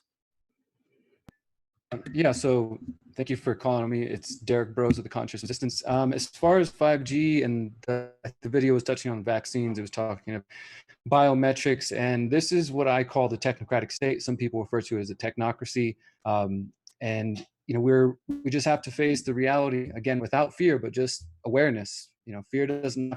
When you're educated, you understand what's going on. But the reality is, I mean, I'm looking at a headline announced 2 moments ago. New York City announcing contact tracing program will be the example for the rest of the country. You know, they're talking about monitoring people with their smartphones and the push for digital certificates. And of course, people like Bill Gates pushing vaccines, and yes, 5G rolling out even quicker than it had been prior during this whole crisis. So those are very real things that we have to contend with. And, you know, there are steps that we can talk about as far as protecting our health and those sort of things. But I guess what I would focus on for the moment in relation to 5G and really in relation to any of the problems that we're going to cover today is what I call freedom cells. And freedom cells is just small decentralized groups of 7 to 8 to 9 people who come together to share skills, to share ideas, to share resources. And the goal being that, say I start one in Houston, we have a East Houston cell, and we start growing our own food. We start learning about how to take care of our health and educate ourselves and do all kinds of, you know, important, empowering activities. And at the same time, we connect to, say, the North Houston Freedom Cell. We connect to the West Houston Freedom Cell. And then on a larger level, we connect to the Florida Freedom Cell, the Italian Freedom Cell, and we start building a decentralized network for us to share, again, ideas, resources, skills, and to compete directly with these systems. I do not believe that there's going to be any president or any way to vote ourselves out of this situation or to wait on a savior or to sign petitions or do any of those things. We're much past the potential for any of those to actually work. Not to say don't take step, don't spread the word, do what you have to do. But at the end of the day, I think the only real solution to 5G, to the push for mandatory vaccinations, for the rolling out of the technocratic state, is for us to band together in communities, whether that means in the city, in the countryside, moving to a different place, what have you, exiting and building when necessary, or holding down the fort in your community when necessary, and spreading these ideas and building the better world that we know is possible. And that's going to look different in different places. That's the goal and the point of decentralization, that I can't give you a perfect plan that's going to work for you. And it'll look different to people here on this panel and the people listening, that if we economic banking system, their education system, their governing system, their healthcare system, their food production system, all of these systems that we can see now are extremely weak and extremely unsustainable, then we can have hope and have empowerment to build the next world. But if we stay here and we keep waiting for the answers to be provided for us, if we stay waiting for a leader, whether that's in government or in the activist movement, I think we're going to be sorely disappointed. Thank you. Thank you. Thank you. Actually, excellent suggestions. I'd also like to, Celeste, if Celeste is here and ready to speak, I'd like to hear from you with your experience as far as working for FEMA and the government, and what actions they may be taking at this stage in their process. Okay, so what everybody needs to know, that back on August 15th, 2016, they put Health and Human Services put in the Federal Register an 88-page document on communicable diseases.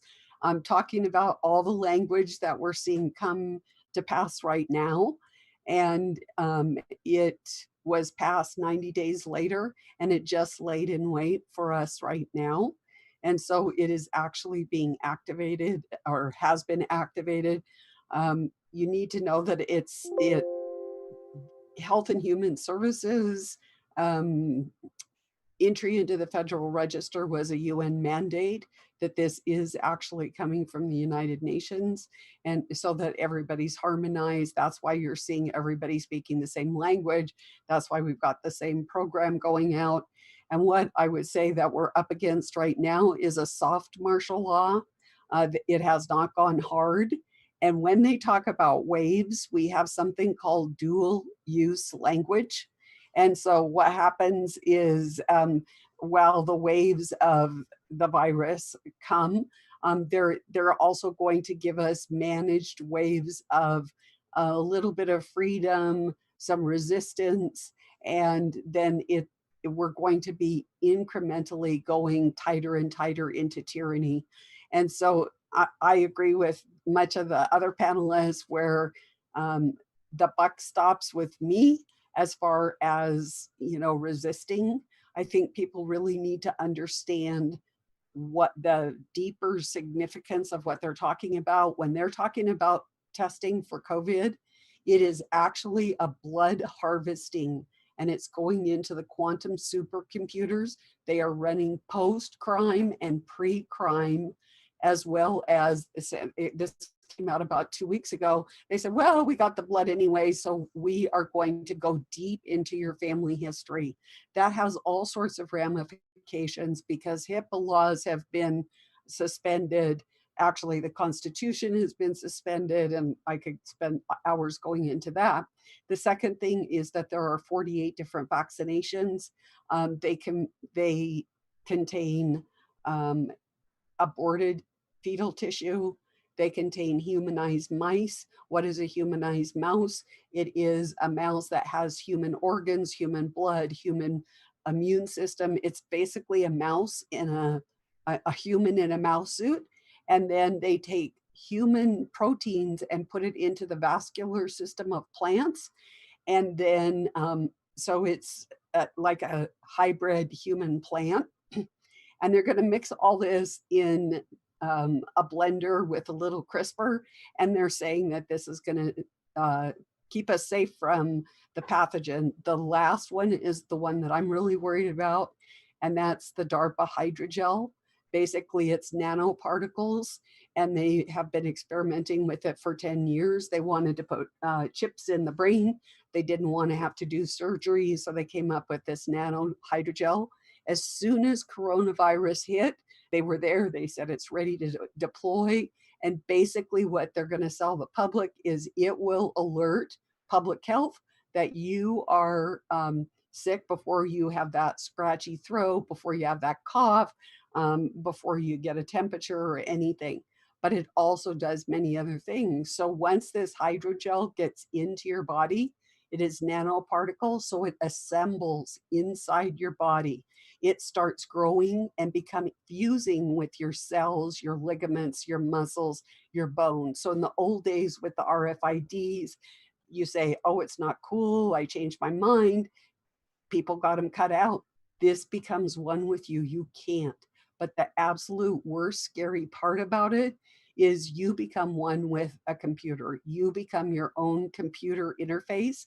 You become one with the quantum computer, with your devices, with your smart, anything that you have in your house.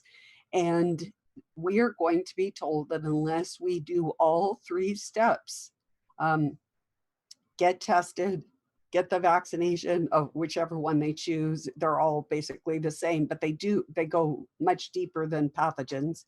And then this sensor, that we are not going to be able to get back to normal.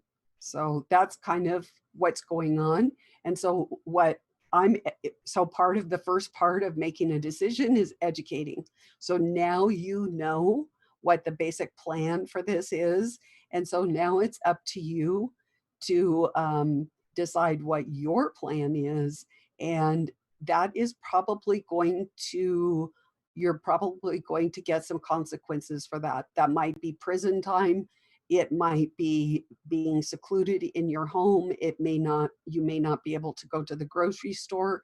You need to think about, okay, so what am I going to do? How am I going to negotiate that? I'm going to have a garden, so I don't have to go to the grocery store. I grow my own medicine, so I don't have to go to the pharmacy, and I get skilled in, taking care of my own healthcare and various other things. So you then, because you've got this knowledge now, you can make some wise decisions.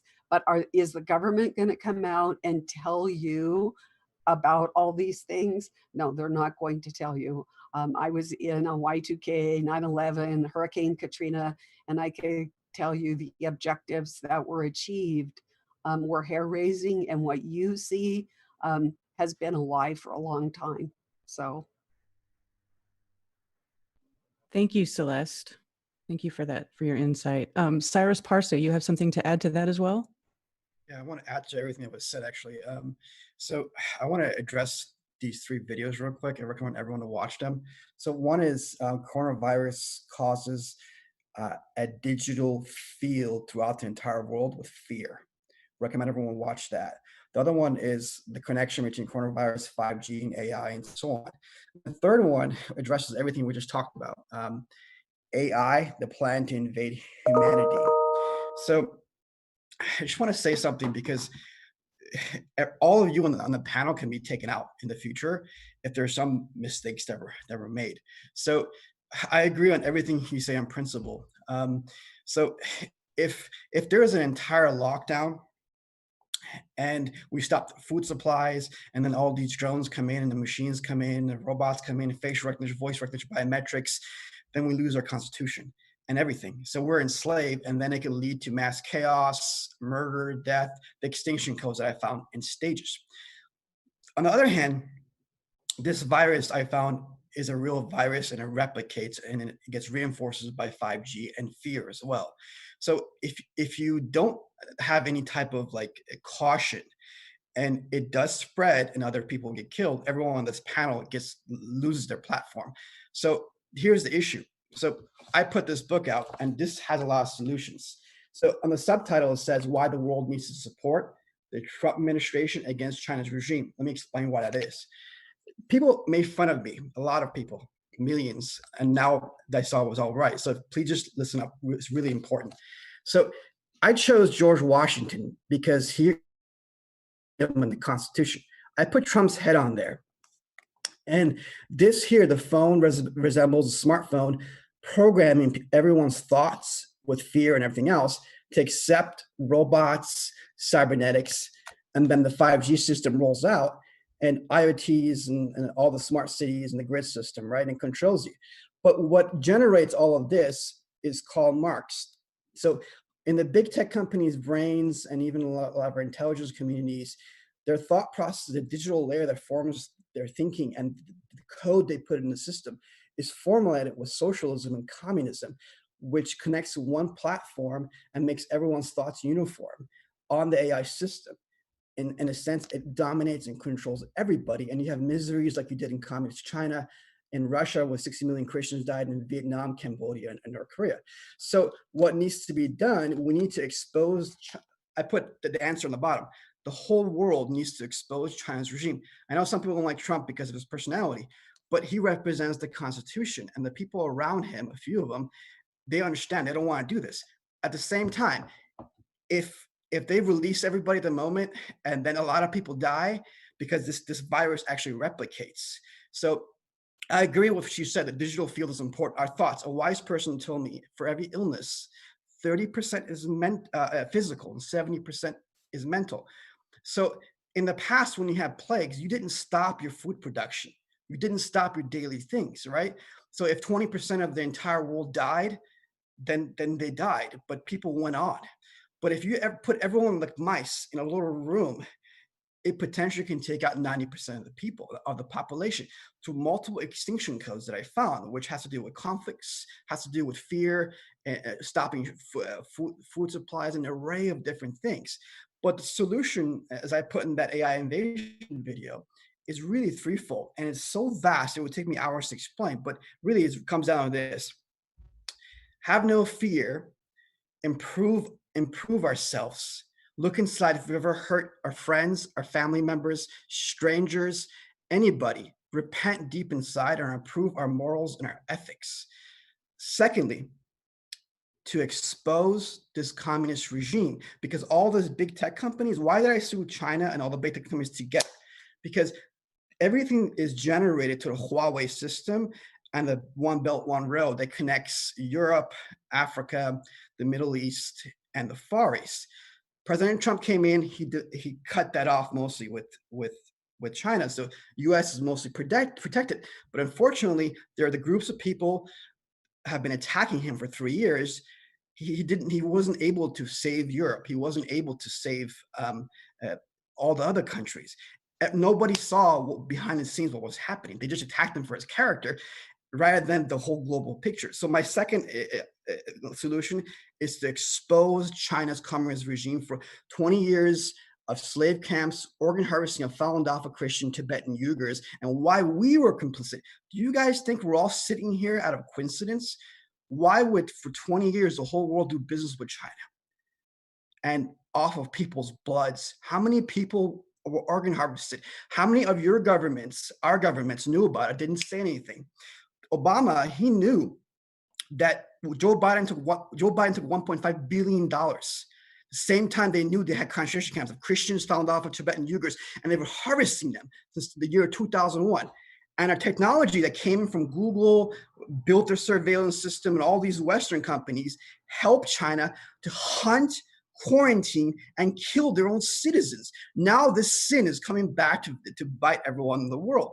That's why I'm saying expose the Chinese Communist Party and repent.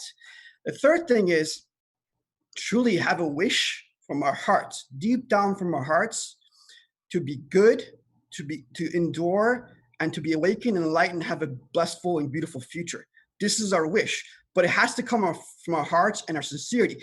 I can talk about this tech and this problem, all these billions of problems are interconnected to these three principles. It's very, very simple. All right, thank you, Cyrus. Thank you for that. Amanda, you wanted to address the issue of the virus. Would you like to speak on viruses, please? Sure. It's important for people to understand that a virus has never been isolated, not once, not ever, and never will be, because it doesn't exist as described. If you look at Dr. Stefan Lenke's work, he was the one really to get things vocalized.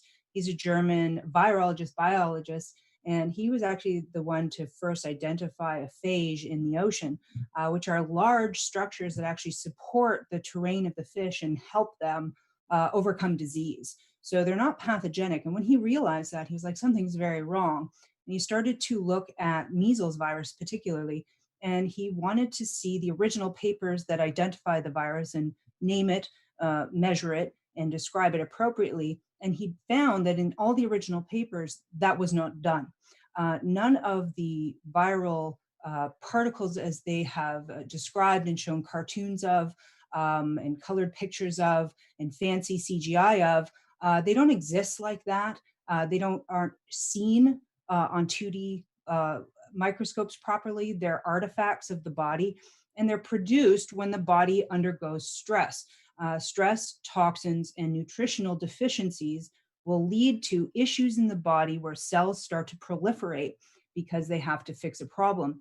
And when you have waste material gone out of control, then you have to remove them. The body has to remove them. Now, if you are living a lifestyle where you're feeding yourself all kinds of bad foods, smoking cigarettes, drinking alcohol, drinking lots of coffee, not taking care of your health, then each spring you usually go through a natural sort of detox where you remove these materials through mucus out of the body. And if you take that mucus and you look at it under a microscope, you'll find all these kinds of particles. And if you're looking for these groups of particles, you'll kind of find what you're looking for. And it's basically like saying flies have caused the garbage that you made, but no, you make your garbage and then the flies are attracted to the garbage. So same thing in your body, you make the garbage, your own microbes go to work pleomorphically, polymorphically, meaning they change shape. So a bacterium becomes a fungal form, becomes a viral form, and so on. Not to make you toxic or make you sick per se, as they've described it, and give you bad things, but to actually assist the body to remove the poisons from all the tissues and remove them appropriately. If you're in a nutritional deficiency state, then what's going to happen is you can't remove it appropriately through the liver and through the kidneys. You will use other organ systems like the skin, as we see in measles or chickenpox, as we see in the lungs coming out, which is inappropriate. Ideally, you would go right through the liver. So people say, oh, you shouldn't say that, you might get it. And then what happens? And I say, I will never get it. I'll never get it because I detox my body regularly and I give myself good nutrition and I don't poison myself. I'm not afraid of anything that I couldn't even possibly catch anyway. So understanding that right from the beginning, we do not have a virus, we do not have it identified appropriately, and it does not satisfy Henle-Cox postulates. And even in the original papers from COVID, from China, it states in that research that it does not satisfy Koch's postulates, which means if you take an isolate and you remove it and you put it in a healthy individual, you should be able to make that disease appear. They have not done that work. They cannot do that work, because if they were able to actually isolate it and do that and try to infect a healthy subject, nothing would happen. If you look at any study done on contagion, what they have to do in order to produce a disease response is poison the host. It's exactly what vaccines do, by the way. If you actually could make a vaccine with just the isolate of what you were trying to promote some sort of immune response from, say, even a bacteria, what would happen is nothing, because you have to first poison the host in order for them to go through a violent response and produce cytokine storms and all these kinds of immuno particles to get this absolute non-self out of the body. And that's why vaccines don't work unless they put the poison adjuvants in, the metals and the polysorbates and the antibiotics and all of these violent tissues that don't belong in your body. So right there, we don't have contagion and we don't have viruses. From the research, from the base of the history of it, and I always encourage people to go read Dr. Stefan Lenke's work. If you're new to this, if you're trying to understand this, you cannot take a virus and put it in a biological lab and make some Frankenstein monster, because the second it hits air, the second it hits the sun, it's over. It denatures. It's done. It dehydrates, okay? All you can do, if you want to make a Frankenstein monster, which I know they have in lab, you put it in the vaccine and you put it in people's bodies, and then you have a very big problem on your hands. So the first step is to make sure you're eating right, you're detoxing the body, you're learning about how to do that. And the next step is to not take a vaccine, because that is exactly how you do get the biological agent inside your blood, in which it will cause a huge problem on every possible level and can be very hard to heal. As many of us have attested, we are vaccine damaged. I am myself. So I just want to address that. I have all the research and all the papers for anybody who wants that information. I'm more than willing. I have blog articles on my website, lots of videos on this topic, so you can learn about why this does not exist as described, and to understand pleomorphism, that we make the particles ourselves. And that's why they say it mutates. Oh, it's changed a little from Italy to Iran to Canada. Why? It hasn't mutated at all. It's because we each make individual particles that are a little bit different than everybody else. So you can look at that map that they say it's mutated, and it's all bollocks. So I want to get that point across. Thank you. Okay, Amanda, thank you. Also, actually, one of Amanda's suggested books I actually just recently purchased, and this might be a good thing for others to purchase, Goodbye Germ Theory. It's called Ending a Century of Medical Fraud and How to Protect Your Family by Dr. William P. Trebing. So that's something that you can pick up as well if you want to educate yourself as far as germ theory and viruses are concerned. Also, next, I'd like to call on Matt Landman. What do you have as far as suggestions for people to stay empowered in the face of being told, having this propaganda put in our faces daily by the media, the governments? So what can we do as people to stay empowered, to keep things going, and to help to inform others? Thank you, Karen. I think it's really, I know it's really important in this age of disinformation and this age of falsehoods that we now live in, is to acknowledge, firstly, we live in a world of duality, right? So there are polar opposites. And right now we're in this space of fear. But what's the opposite of fear? What's on the flip side of fear? It's hope. So in a world of duality, of polarity, we have to recognize that there's two sides to everything. Also know that fear actually acidifies the body, leaving it susceptible to illness. So if we can take a step back, witness the fear, and see it for what it is, we can also empower ourselves with simple truths and bring the truth forward simply. I like the model KISS, K-I-S-S. I've got a master's degree in business, and almost every day in the classroom we learned to keep it simple, stupid, K-I-S-S, especially as activists honoring the truth with integrity. We can bring these things forward in a very gentle way. I like to have the conversation with people saying, do you know what COVID-19 stands for? Coronavirus disease of 2019. Did you know there was a COVID-18, COVID-17, COVID-16, COVID-15, and there will be a COVID-20, COVID-21, COVID-22? And just opening that in their heads, well, how did the world react to COVID-18, COVID-17? And did it have just as many implications as this? Okay, so I want to talk about frequency really quick. We can all learn more about frequency. If you learn about 432 hertz versus 440 hertz and the Nazi regime and Joseph Goebbels and how much we are influenced by frequency. Learn about Royal Raymond Rife, learn about Tesla, learn about Masaru Emoto, and you can see how susceptible we are to frequency manipulation, and then we can empower ourselves. For instance, I went backwards in time and got myself this little slider phone. This does everything that I need, and it doesn't interact with my brain waves and all that stuff. Also, it's important to know that we're in a battle of spirituality. There's light and dark, and this is playing out right before our eyes. And while we're being manipulated and we have all these falsehoods right in front of our faces, it's so important and amazing that we have this opportunity to cultivate our intuition. This means asking our heart, asking our guts, honoring our spirituality, and seeing the truth and knowing the truth by how it feels. Because, like I said, we're in this age of falsehood. And knowing and seeing, it's like stepping aside and seeing the ego, right? When you can step outside and witness your ego, you can also step outside and witness the fear and actually feel it. And what happens when you're in a space of fear? You're not empowered. You've lost all hope, right? And you're very easily susceptible to the manipulation of the media conglomerates and all this everything, all of it, every which way.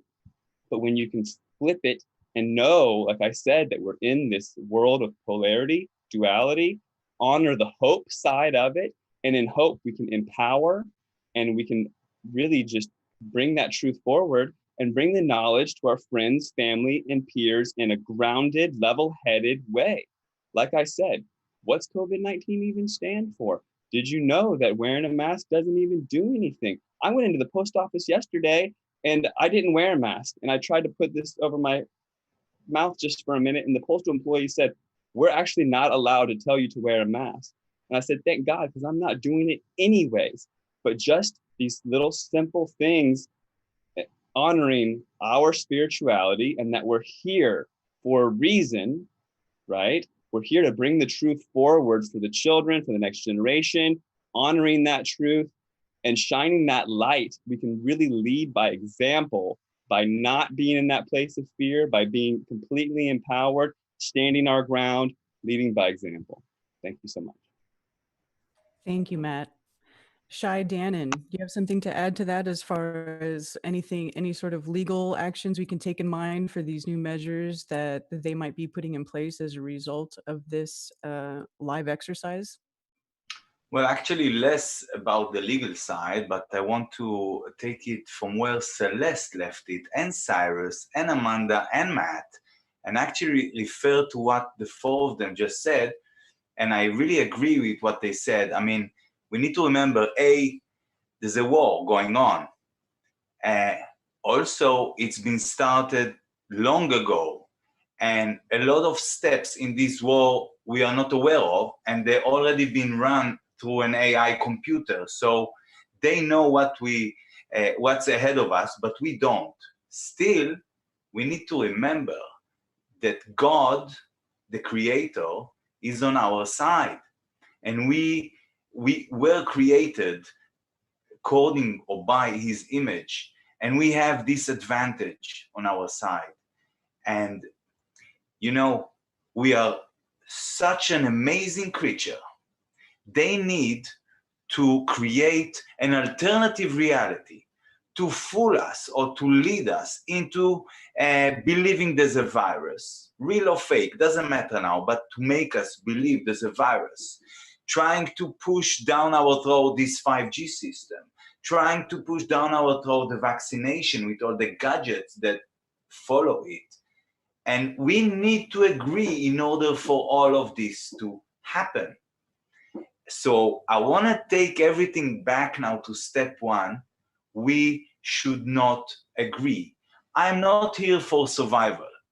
I don't want to go and hide in the bush like Hunger Games. This is not my game. This is not my cup of tea, and I don't think anyone should have this as his cup of tea or hers. I'm here for winning, not for surviving. Not just, okay, I'll have the vaccine. Does it have the chip? No way. This is a war for life and death. I do not agree. I do not consent to live in a world where my child has to take, mandatory vaccination with chips and antennas and AI controlled. No way.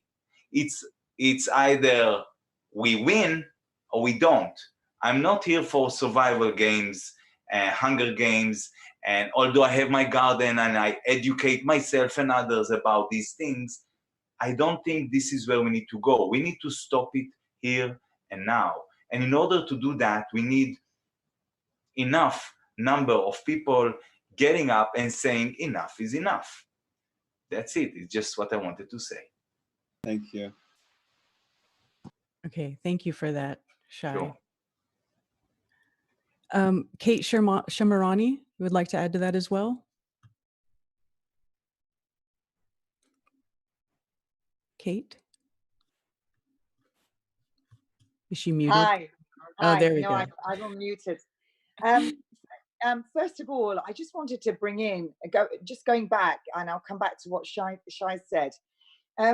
What a lot of people don't realize, we're talking about everything that's happening together, very, very softly, like what's happened looking back through history. We don't have all this foisted on us all at once. It's a gradual thing. It's gradual. Little bits get taken away from us. We accept it. and then a little bit more gets taken away, we accept it. So at the moment, there's all this talk about mandatory vaccines. So and now, we're being told that we've all got to stay social distancing, stay home. Everyone's accepted it. Most people have.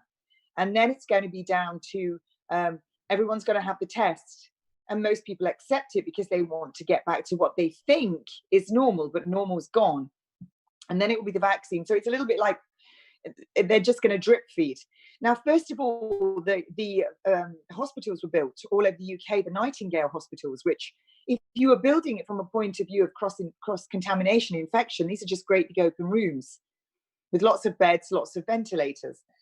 And then in May 2020, the new law, guideline, whatever you want to call it, act comes in. Unless you opt out, everyone is an organ donor. Everyone. Well, you can't be an organ donor if you've had cancer. 1 in 2 people in the UK have cancer in their lifetime, and that's soon going to be everybody, I believe, by 2050. So who would make the best organ donors? Well, that would be children and young adults. So why do we have all these hospitals? Why do we have all these new ventilators, these great big sprawling open rooms? What are they sitting there for? I've never known anyone build anything unless they're going to use it. And then we're ranking up the 5G, which is all in, and it is in. It's being laid out while all the kids were sent home, so they all missed their exams. It's never ever happened in my lifetime. Some teachers, head teachers I was talking to, every single school, they were all sent home. They've all missed their exams. So jumping ahead, I'm starting to think, what do they have planned for this pandemic? That it's all going to be ranked up. Everyone's going to get sick. So going back to what Shai said, it's okay. I'm not frightened at all. I'm a Christian. I'm 54 years old. God decides when I die. And so it's very easy for me to speak out. It just rolls off my back, all the criticism and hate, etc. However, I do believe that by sitting there and saying, well, I'm not prepared, I'm not going to live in that. I'm not going to have that vaccine. I'm not going to have that test. So I'm going to stay home. I'm going to grow my vegetables. The problem with, which is great, which is how I want to live anyway. But what happens if we need emergency care? It takes us back to, if anyone's read the book, Brave New World by Aldous Huxley. You either lived in utopia or you lived in the savage reservation. So that would make me sort of, we have to act now. We don't want, sorry, someone keeps trying to keep, no matter how much I decline, they keep calling me. We don't want it to get to the stage where the 5G is up, the test is up and running, the vaccine is up and running. It's a case of safety in numbers. We're a huge population in the world, and we all need to literally get up off our knees and rise to this now and say we're not actually going to have any of this now. Because if we don't, we're going to literally have utopia and the savage reservation. And the savage reservation, Aldous Huxley, incidentally, was a member of the Committee of 300. Everyone hailed his book as a science fiction book, but it was actually a blueprint for society. And that's exactly what you see happening now. That's exactly what they're bringing in. All of what was in his book. And I would really advise everyone to read it. So I think to wait and try and live alongside this utopia will not do anything really for any of us. And certainly I've got 4 teenagers who have gone through the system. I would say that 3 of them were very brainwashed, and they're going to be into it. So I do think we need to make some really good action here. We need to literally be up off our knees and protesting now, not trying to live in that utopia, but not of it. Okay, thank you. Thank you so much, Kate. I agree with everything you just said. All right, in the interest of keeping things moving along, we need to move on to our third scenario, our third video, which is talking about 12 to 24 months after the initial action taken by the government. So let's move on to our next video, please.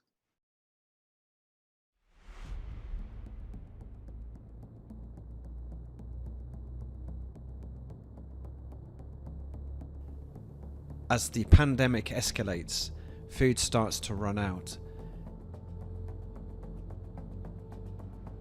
People wait in line for hours just for basic supplies.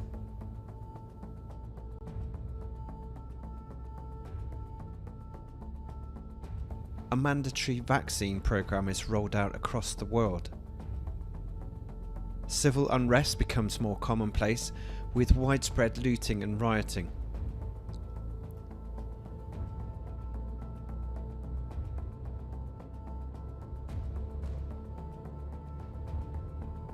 More and more security forces are deployed as governments move in lockstep to control the masses.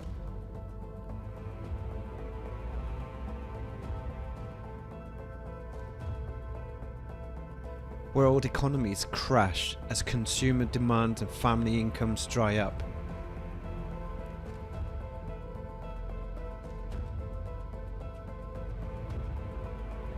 Food shortages turn into famine. Water shortages turn into droughts, and energy becomes rationed. Total surveillance becomes more commonplace, especially in cities.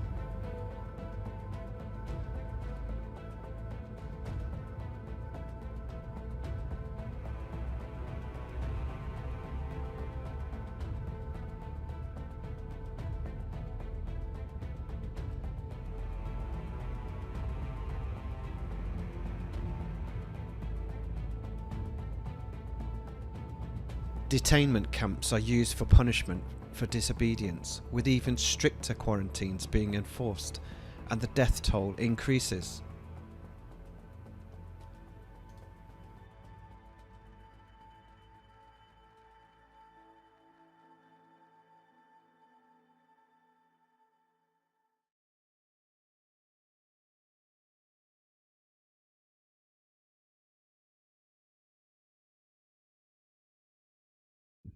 Welcome back, everybody. We've just seen the final segment of what this world is going to look like if we do nothing. And so what we're really trying to emphasize here is that your voice counts. We need to be active. We need to not be muzzled, right? Our voice really does matter. And of course, the higher ups want us to just shut up and comply. And we've really gone over a lot of that. But now I want to talk about, let's say things happen. The grocery store shelves start to become empty. What can we do now at this point in time to be able to prepare for that?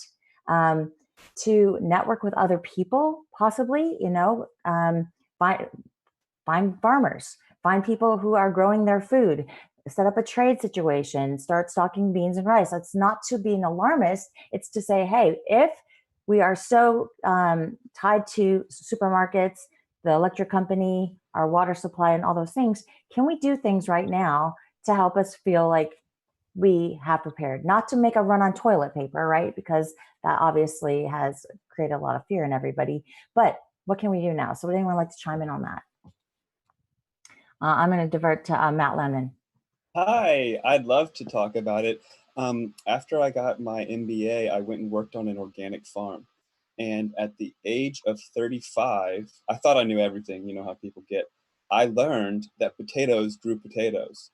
And it pretty much blew my mind because I lived with potatoes. They tried to grow under my sink and in my pantry, but never did I know that just dropping the potato in the ground and putting some dirt over it, that I would be growing actual potatoes. And that little bit kind of snapped my indoctrination, made me realize that all this public education and 4 years getting a bachelor's of science and then getting a master's in business administration, focus in strategic sustainability, graduated top of my class. I didn't know potatoes grew potatoes, okay? This little simple thing can kind of snap you out of this helplessness where we get stuck in this frequency of fear, right? Just honoring that truth starts to open up these different worlds. You know, you put the seed in the ground and it grows, and here it is. We just have to cultivate it. And these simple little things, I know it sounds like nothing, but I know there's people listening that are like, potatoes grow potatoes. Wow, thanks for that, Matt. It's very simple, some of these empowering things, but organic farming is just like that. You learn by doing. So I encourage everyone, anyone out there, stick a seed in the ground, see what happens, learn and repeat. Excellent point. Just square foot gardening, get a book. As a matter of fact, when, if things happen with the internet going down right now, start downloading papers, start getting books that you can read, get all those YouTubes that you want and take notes now. Don't wait till it comes a time when you can't. Yasmin, I'd like you to chime in, please. Okay, thank you. I would like to talk really quickly about the fact that in my journey, I did discover that less is more, actually, and that allowed me to kind of break away from the system as it was.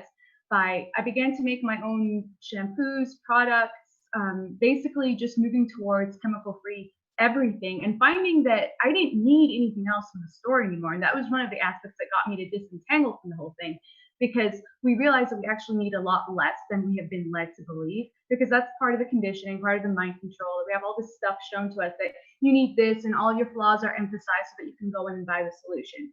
So on multiple levels, we find out that we can actually provide for ourselves if we learn the natural ways, so that you can actually, produce these foods yourself, like growing them from scraps at home, or you can actually heal yourself with herbals and supplements. You start to learn about this, as well as moving away from chemicals in general, because we need far less than we've actually been led to believe. But all of this has to do with the fact that it's not just something new. This is mind control aspects that have, unfolded predictably over time. And one of the things that I want to chime in with right now is that they have very predictable ways that they play out. So our main strength in this is the ability to see this pattern and essentially intercept it. Because once you understand what this stuff is, you have infinite creative potential to just evade it, to dismantle it, to move forward. So the empowerment actually comes from within our own bodies and our own frequencies. So if we're able to actually control what goes into ourselves and like Amanda was saying earlier, expanding our heart centers, basically working on our own frequencies by moving away from toxicity, controlling what it is that we do with our own selves. It starts with the self. And the last thing that I want to say is that everything that we have learned about science and truth and health has been inverted. So if we're going to use inverted truths to try to help ourselves, we're not going to be doing anything at all. And the number of cases that actually come through medical malpractice, people dying because of the drugs that are being given, is astronomical. So once we actually start learning that these things themselves don't even add up, don't even work that way, then you can start to question and realize you don't need their cure. You don't need their purported cure, because you can actually do it for yourself. But it's not just that. I think we're all here gathered today talking about this because of the fact that it would strip away people's rights. Like, you want to go get your vaccine, brilliant. Other people that don't want to should also have the right to not get it. And that's where it comes in, like Shai was saying, we don't want to go hide under some rocks, because the vast majority of people are conditioned and traumatized into believing this is the reality of the world. So at the end of the day, it takes your voice and your own frequency standing up and saying, well, I have the right to do otherwise. And that empowerment is in your hands. And I'm really grateful that we can do that. Great point. I'd like to direct the next question to Dave, allegedly Dave. What do you think about the people who say, well, if you don't get your vaccine, then you're spreading the disease, or my vaccine only works if you get yours? So Dave, could you talk about that, as well as any other things you'd like to add?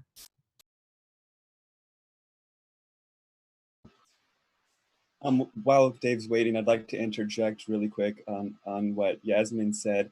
I believe that as we live these falsehoods, we're resonating in a frequency of lies and mistruths, not truth. But when we can honor that truth, resonate in the frequency of truths, all these other truths become self-evident and becomes much more empowering. We have to honor that frequency and understand it. Okay, great. While we're waiting for Dave, I'd like to talk about Celeste. Celeste, you were talking about, you're an organic grower. You grow your own stuff. And I liked what Matt was talking about. You can just grow potatoes from potatoes. What are some other tips you can give our listeners about how easy it is to grow things? So here I live in the Rocky Mountains, and sometimes it's 50 degrees outside, and yet I have a citrus orchard. Right now I'm looking at my coffee bushes in my living room window. Every single room in my house grows food. And so whatever you love, you can grow. And you might want to find a mentor to do that. You can do books. I give classes on my Patreon site. We did just a health cream class, how to make your own, yesterday. So there's all these wonderful ideas, and it is really fun, even in this virtual realm, to get a few people together and you're not alone doing it. It makes it kind of fun.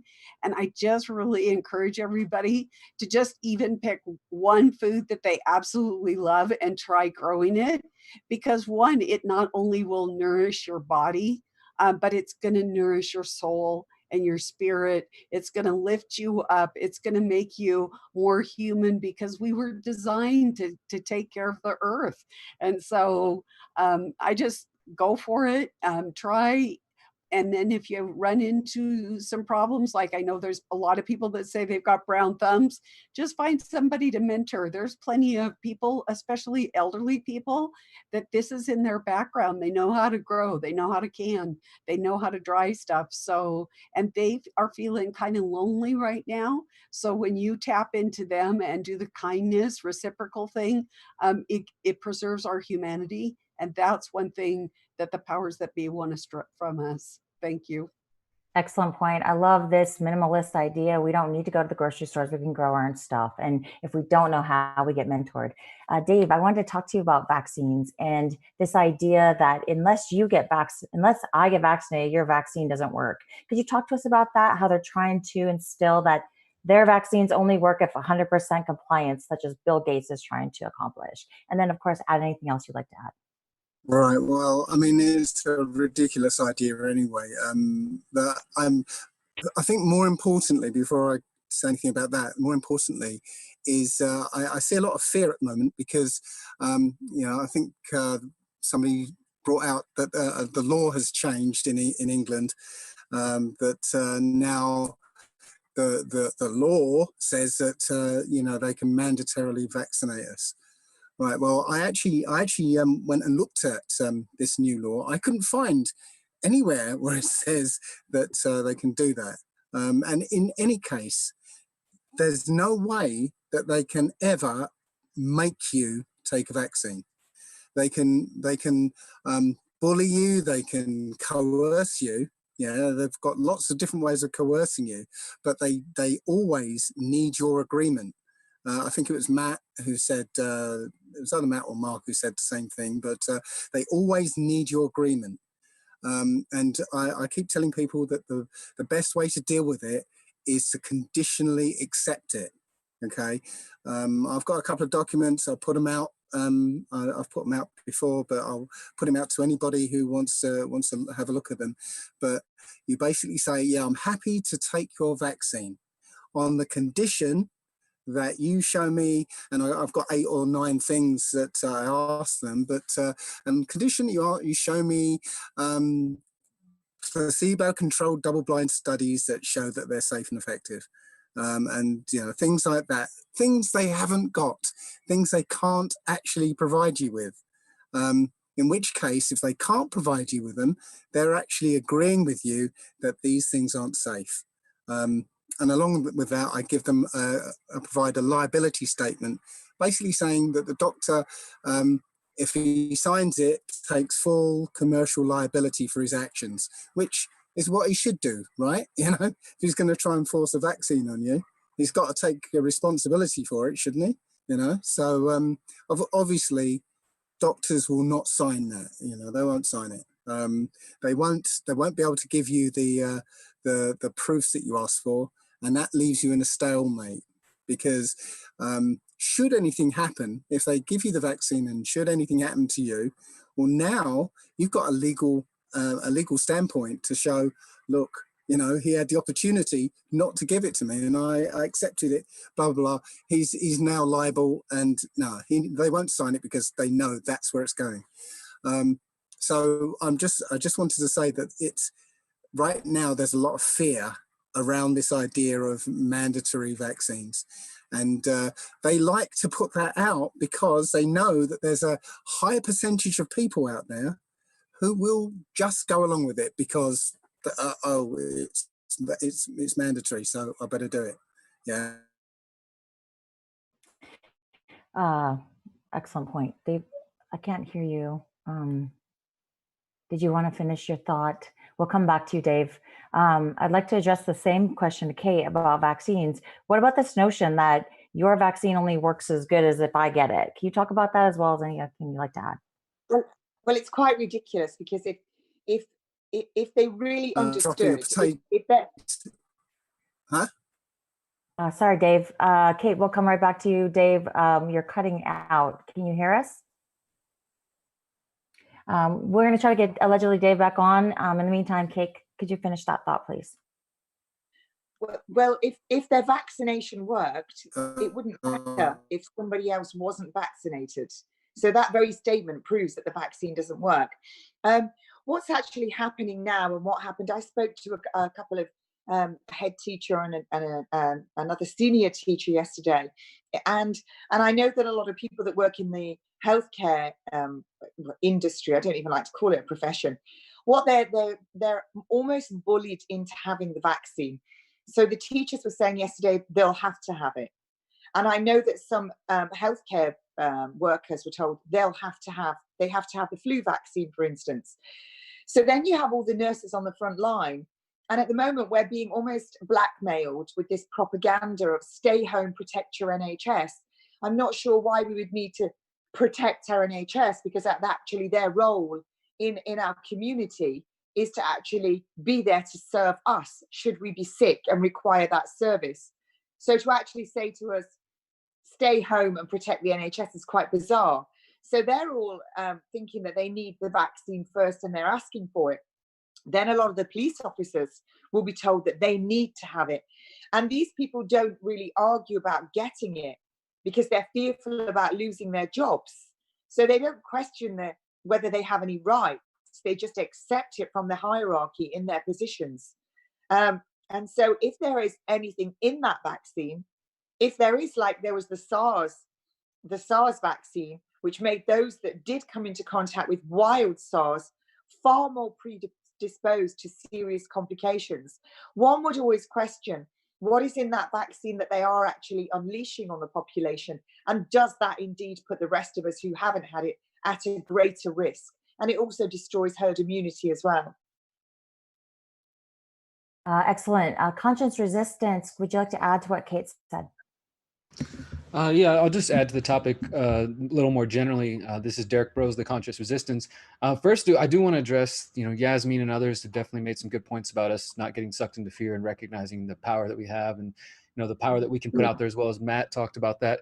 And I just want to direct everybody to my shirt. It says, "You are powerful, you are beautiful, you are free." This is a positive affirmation that I use and I end every one of my videos with. And I just want, for a brief second, anybody who's listening, the 4,000 plus people we have, to take a deep breath and to repeat that. Say, "I am powerful, I am beautiful, I am free." Anybody who feels inclined, because these are the messages that we need to be getting into our minds, into our train of thought as we take on these very difficult situations. There was a discussion about the law and whether, how the law has played into or may have changed. We just need to be real and accept that if you live in the US, you live in any country that has the Constitution or some semblance of freedom, privacy, liberty, that those things are only pieces of paper. And the governments have already proven that they do not respect them. They do not value them. They're not going to listen to them. They're not going to listen to your petitions. In some instances, we can get them to back off and back down, but ultimately, we're playing within their field. And that's not meant to instill fear or be negative or whatever people want to say. It's the truth. Is the truth that these people have control. We were born into this world. The way that we do get out of that is what some people have suggested: growing your own food, unplugging. That doesn't mean running away. I think there's some misinterpretation sometimes. People think it's about running away. Some people are going to stay in their home communities. They're going to stay where they're at. But we have to be able to accept that the Bill Gates and others, they're not just going to go away after this year, after this coronavirus, or after that. They're going to continue to push their agenda. So it might not happen in 2020. Think about Agenda 2030. We're in the beginning of a very difficult decade where 5G, the smart grid are all coming live. And all these things are just facts. They don't have to be negative or positive. They're just facts, things that we are existing with, and we get to decide how we respond to them. So it's important to understand that. And I think that we need to remember that good people break bad laws. Just because something is a law or the state says that it's required, for example, they might say it's required to get a mandatory vaccination or to have an immunity passport or to do whatever kind of crazy things we can dream up. If and when those things happen, if you're isolated, if you are an individual, you will have a much more difficult time and ability to thrive, because we don't want to just survive. As somebody else said, we want to thrive. This is why I emphasize freedom cells and communities. And for anybody who's interested in that, we have a website. It's a social media site, not like Facebook, not like any of the others. It's a map that's meant to help you find other people, to build cells, circles, groups, hubs, whatever you want to call them. It's just freedomcells, CELLS.org. You can join there. You can add your skills, your interests. Somebody in the chat was asking, what if I just live in a flat? You can grow food no matter what environment you're in. So those are the two main things I want to emphasize. And I don't want to sound like a broken record, but whether we're talking about 5G, vaccines, what have you, the answer is community. The answer is us coming together and working together and empowering each other. So I just want those two terms to stick in your head: freedom cells and permaculture. Look up permaculture. You can grow food in any climate, any environment. We can unplug from their unsustainable food production system, and we can build a better world. But we can't do it by having faith in Donald Trump or any of the presidential candidates or any of the systems around the world, no matter what country you live in. Thank you. Thanks so much. And now I'd like to just let allegedly Dave finish his thought. We lost you. We have you back. So Dave, and then after Dave, Mark, and then Amanda. Yeah, I'm sorry, my internet keeps dropping out, so I do apologize. Yeah, all I was saying was it's very, very easy to grow your own food at home. Yeah, it's simple as getting a tomato and slicing it up and putting it in the dirt. Yeah, they're designed to grow stuff. Yeah, so I think Matt said about potato. Yeah, it's the same thing. Drop it in the ground, it will start growing. You get a lettuce. When you buy a lettuce, okay, just trim off the bottom, put it in water. It will continue to grow. You know, if you grab a few of them, you never need to go out and buy lettuce again. Yeah. The point about this is, I recently came back from St. Lucia, and one of the things you see there is that people will grow things in their garden and then put a table up outside their front door, and they sell it. And most people don't go to supermarkets. They literally just go around their neighborhood and just buy from their neighbors. Yeah, this is what I think we're going towards. If this really comes off, then we're going to go to a kind of black market economy that's running in parallel to this technocratic one. So that's all I wanted to say about that bit. Thank you so much, Dave. Mark, you've been waiting patiently. After Mark, we're going to hit Amanda, and then after Amanda, Shay. Sure. I just wanted to take up the issue of vaccines once again. I know we're all about trying to find glimmers of hope and optimism here. And I feel the subject of vaccines is where this narrative that the controllers are driving may come unstuck. Because it's been my personal experience from conversations I've had, and a lot of other people have messaged me to tell me they've had the same experience. There seems to be a lot of public awareness of the fact that vaccines aren't entirely safe. And this is among people that wouldn't ordinarily question mainstream narratives. So when it comes to this whole virus thing, they're probably buying what the BBC Evening News is telling them about the wider subject. But when it comes to vaccines, there has been so much controversy about it. There's been so much debate about it. It's in people's minds that vaccines aren't necessarily as safe as we're being told they are by mainstream sources. And also, vaccines in this whole situation are very much coming with Bill Gates's name attached. And I can tell you from personal experience, again, from conversations that I've had and from looking at Bill Gates's social media pages, and when you go on YouTube and you look at the comments beneath any interview that Bill Gates has done, his name is dirt right now. Bill Gates is getting savaged on every chat thread going. People are wise to the fact that he's Mr. Eugenics, he's all about population reduction, he's evil because that's his true nature. He's not what you think he is. He's not just this harmless, nerdy computer guy. He's deeply sinister. He's creepy. There's something about him. People know this about Bill Gates. So I think they're going to have to find themselves a new poster boy to push this whole thing, because anything which comes with Bill Gates' name attached, I feel is doomed to failure now. So there is some hope there, because there's a big pushback against vaccines, and that's been as a result of alternative information being able to circulate, and the likes of us doing our thing and going against the mainstream narrative and offering people alternative information. I think we've seen some success in the pushback there's been already with vaccines, and that's got to continue in other aspects of what's going on here. But there is reason for hope and optimism there, I would suggest. People are waking up. The power of activism. That's right. The power of activism. That is what we are trying to accomplish here today. Amanda, I know you've been waiting patiently. After Amanda, I want to hit Shay.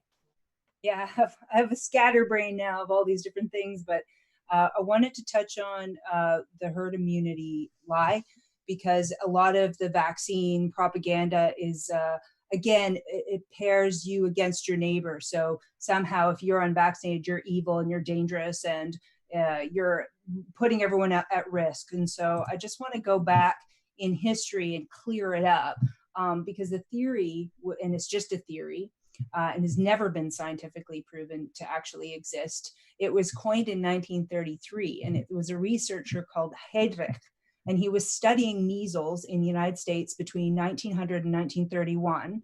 They didn't have a vaccine then. And what he noticed, if there were epidemics where he saw an increase in measles, it would only occur when less than 68% of the children had developed a natural immunity to it or had gone through the process. And so their theory was that children are building their own natural immunity after being exposed to it or going through it, which it's not an exposure, it's their own actual detox process, and it's called an exanthem of childhood, but that's another story.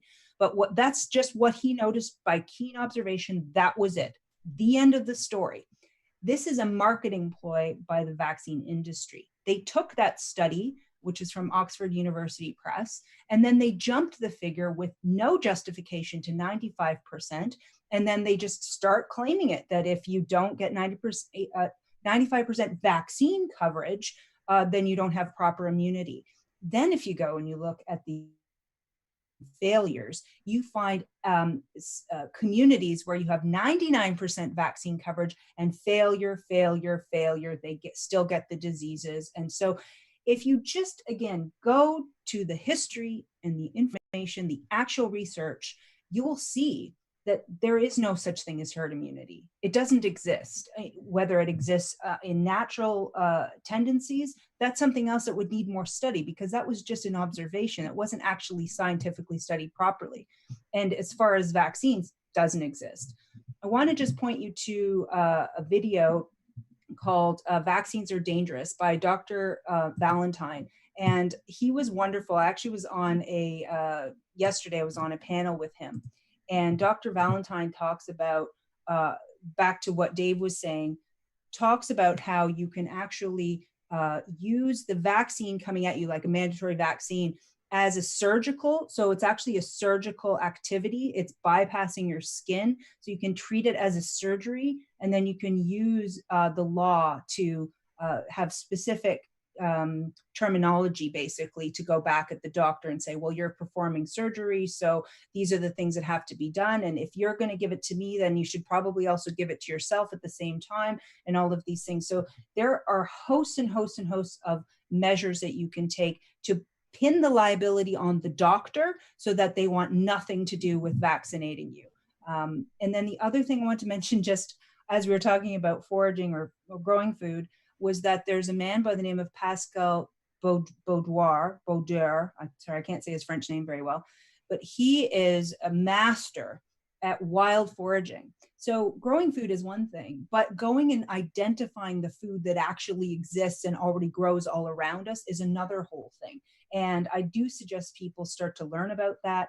Not only the herbs and the medicine, but also the edibles, how to identify mushrooms, how to identify different plants and root systems, and what times of year that those grow, because there's more than just, growing your own food. They're seeing what nature provides around you. So I just wanted to touch on that. Thank you. Very good point. You can eat dandelions from your yard. Those weeds that everyone wants to get rid of, they're very good for us. Shay, you've been waiting, like, to talk about vaccines, and then we're going to hit Ron. All right. Actually, it's not about vaccines, although I totally agree with Amanda, and even more than what she said. And my name is Shai, although I like Shay. It's like an Irish name, but, just say Shai. It's all right. No worries. I want to relate to what Derek said before and what Mark Devlin continued also in these relations. And actually, I will start with something that David Icke has said in his, I think it was in his London Real interview with Brian Rose. And what he said, and this is something so important,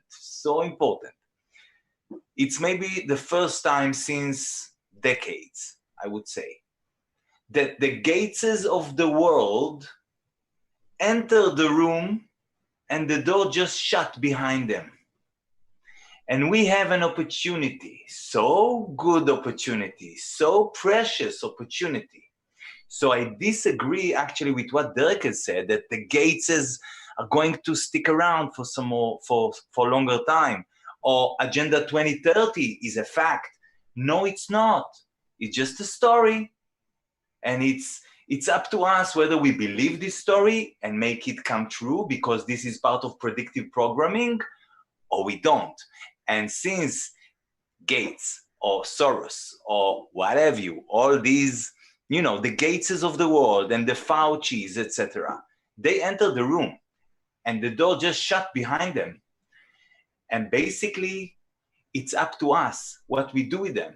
So I do now follow what Mark has just said, Mark Devlin, that it's in our hand to kick their ass and push them aside and create our own reality. Now, to be honest, if I go now to the to the food story, most people probably will not grow their own food. Now, even if you do, you can grow potatoes, but you need to eat so much more than just potatoes to survive. Otherwise, we go back to the, to a wartime or the Holocaust times. Now, we don't want to go there. So we better get this opportunity while Gates and Soros and Fauci's, they are in the room with us. And it's the first time they exposed their plans. They expose what they plan for us in the future, what they plan for our children. And we need to use this precious knowledge that we now been exposed to and kick their ass and create our own reality for our sake and our, obviously, children's and grandchildren's sake. Thank you. Yeah, I love the truth is prevailing, and people are waking up. They're seeing that things are not working the way that we were told. And again, this whole exercise is really an opportunity for us to get active. I'd like to now talk with Ron. Ron has been waiting patiently. Go ahead, Ron. Thank you very much, Shelley.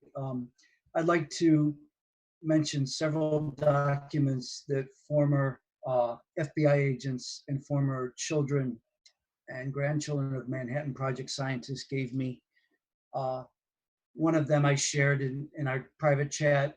Don Friedman got a FOIA request in 2006 from the US Army. I suggest everyone in this meeting download it. It's a FOIA request on pulsed microwave mind control, also known as silent subliminal sound.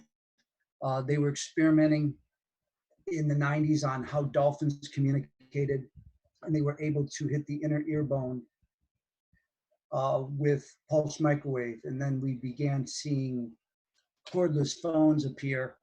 That's a lot what's going on. Another FOIA request was the document on Sandia National Labs report out of Oak Ridge National Labs, Lawrence Livermore National Labs, and New Mexico. So I'd like everyone to take a look at that. And if you were to search on YouTube, Rodolfo Linas, R-O-D-O-L-F-O, Linas, L-L-I-N-A-S. He is a Nazi brain scientist that was in Bogota. I saw all of his documents from the 60s. He appeared in the United States at New York University sometime around the 80s or 90s, and he advises the NSA. There's a very, very short little you go in from the inside.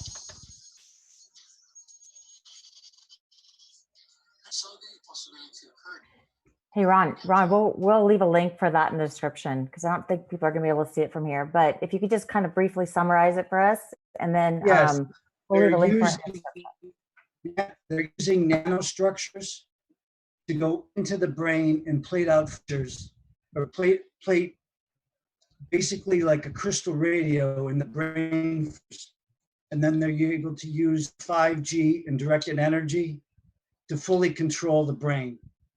And so what happens is, as you're ingesting some of these, fast foods that have been forced upon us, like sodium benzoate in the soda pop and in the McDonald's food that these people have been eating, they then turn on the pulse microwave, and these products have already gone into your brain fissures, and they're able to, they code out as plaques inside the brain. Well, these vaccines that they're looking to force on the world will break the blood-brain barrier. And if you go to Facebook and type in Sandia National Labs report in 2006, the 3 national labs were working on full remote control of the human brain and monitoring. And I sent all these documents within this group chat. And as one last message, I'd like to give the laws to protect everybody. We're in the United States. We have a constitution, no matter what these people say. We also have US Code Title 18, Section 241, deprivation under color of law. I got a message from the Department of Justice to my email saying nobody can violate our civil rights. Europe is protected by the Nuremberg Code, as well as the US, as well as Israel. All countries after World War II signed on to the Nuremberg Code and the Helsinki Doctrine. All doctors cannot force medical treatment on anybody. Canada signed it too. There is no way around it. So there will be repercussions if somebody tries to force any form of testing. They're lacing the tests with the coronavirus. That was in many UK papers. Why would anybody take Chinese tests given by a billionaire and then test their people? It's basically lacing seeds of destruction in your population. And that's all I'd like to say. But please have a look at Rodolfo Linas' Wires in the Brain. That was given to me by a Belgian victim of a very tortured victim back in 2010. She sent that to me. There was a whole group trying to resist what you and what all of us are doing today. They were trying to resist, but we didn't have Zoom back then. We just had, we had Ning sites. Many of the Ning sites have been brought down, but there is a wonderful one called Peace Pink. And okay. Thank you very much. Thank you, Ron, for sharing that information. All right, I want to switch gears now because all the PDF documents. Yep, we're gonna definitely leave links and all that. So for everybody, please send in your questions. For those of you listening, after this segment, we'll have a Q&A, a 45-minute Q&A, as well as closing statements from our panel. So start getting your questions into. Robin will be monitoring those and giving those to us as we progress. I want to switch gears now and go into surveillance. This is a big topic, and I'd like Mark Steele to kind of chime in about the 5G and surveillance, smart meters on the homes, things like that, how people can opt out.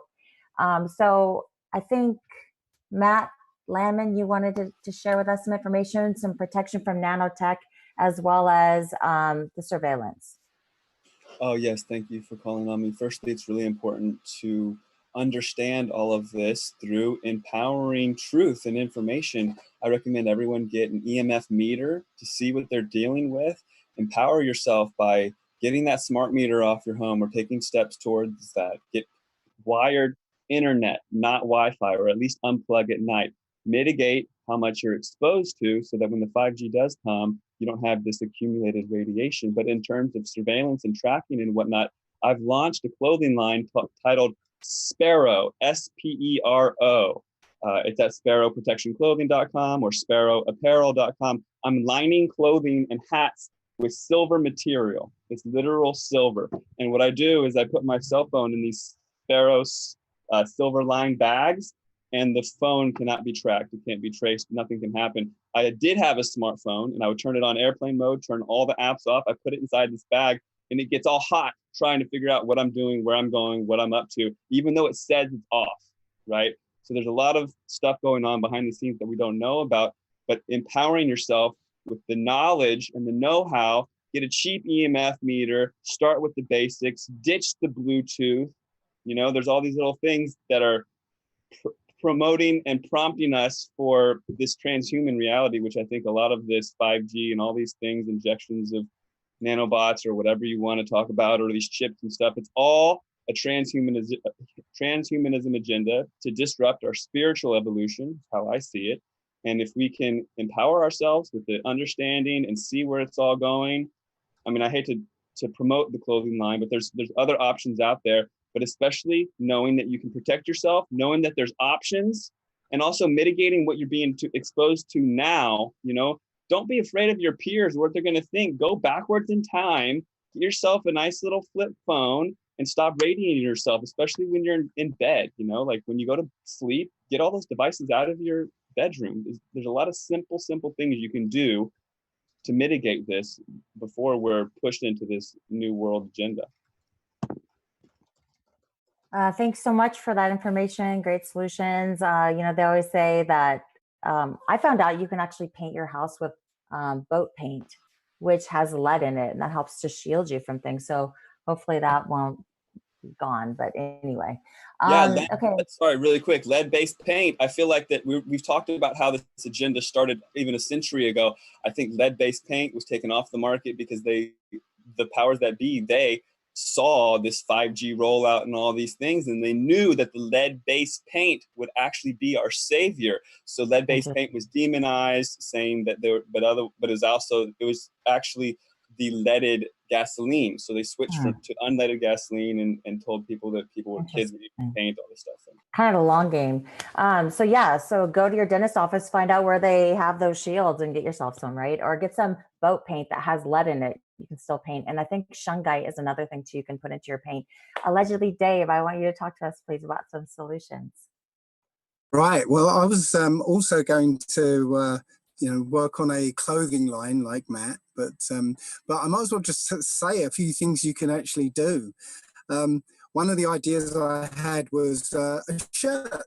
Okay, knowing that their facial recognition systems basically look out for, you know, 2 dark areas around here, a slightly dark area here, and another dark area here, right? You can literally have a shirt that looks kind of like one of those urban camo shirts, yeah, but literally have lots of these, patterns that look like dark areas here in the right places, so that the facial recognition system will get a barrage of faces and yours among them. Yeah, so there'll be lots of false positives.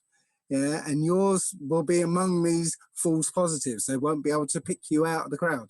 There's others where you can buy up some infrared LEDs, okay, and put them in a baseball, the front of the baseball cap, or on a pair of glasses. Yeah, so that these facial recognition systems, all they'll see is like bright light. Normal people won't see them because it's infrared, but these cameras will pick them up. Okay, so literally it'll literally mask your face without looking like you're masking your face.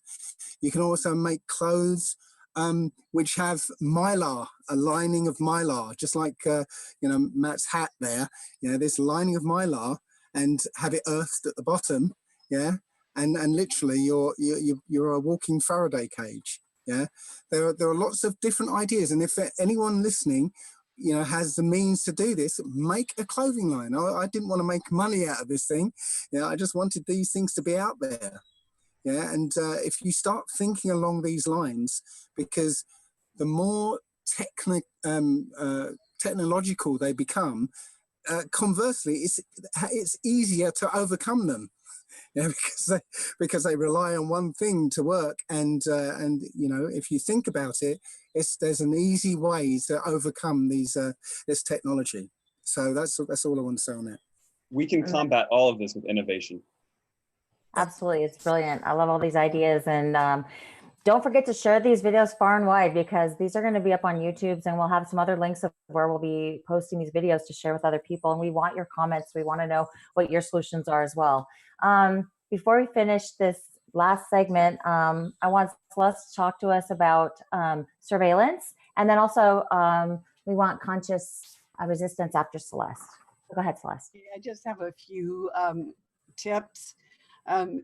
What this is like this global beast system that's being animated right now, and it likes food just like we like food, and its food is your data.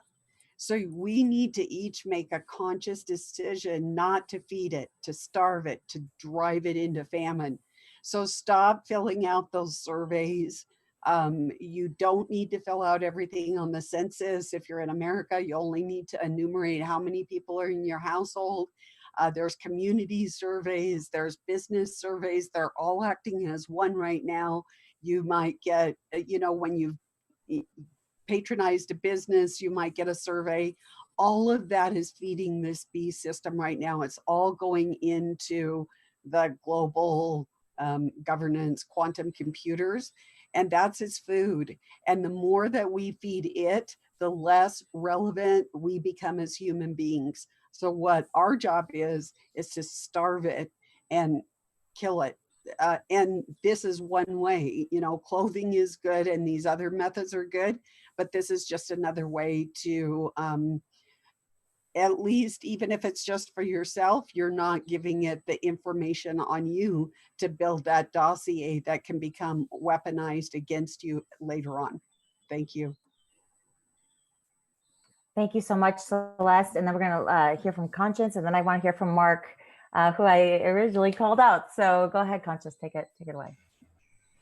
Yeah, thank you everybody for all the solutions you're putting forward. And I know the topic is surveillance.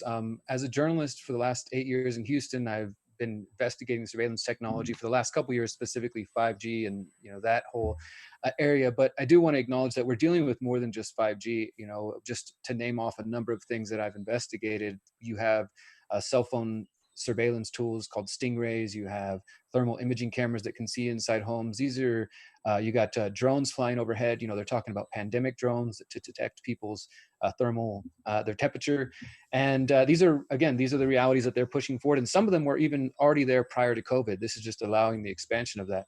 And we also have examples in 2019 of activists in Chile using lasers to bring down those drones. Activists in China using ropes to pull down facial recognition cameras and smart lights and things of that sort. This is a strategy that's known as monkey wrenching. For anybody who's interested, just look up that term, monkey wrenching, because I've interviewed and talked with folks young and old who say, if they build that tower in my community, if they build that smart light, if they bring that drone, I'm not going to allow it. I'm going to knock it down or do whatever. People have different solutions. So, if we cannot stop them preventively, people, I think, should look into what would happen after they're already there, how you protect yourself. And also, to Matt's point about going backwards in some people's eyes towards a dumb phone. I think that's definitely a good strategy. And then also just kind of understanding that it's the GPS signal that's the real problem. When they talk about contact tracing, which is basically the Big Brother program that we're hearing they want to use to track people to see if you've been infected and if you've been vaccinated and all that stuff, it's your smartphone which is going to be able to lead them to you and to send you messages and tell you are now required to quarantine for 2 weeks, and if you don't comply, you'll face a fine or jail time.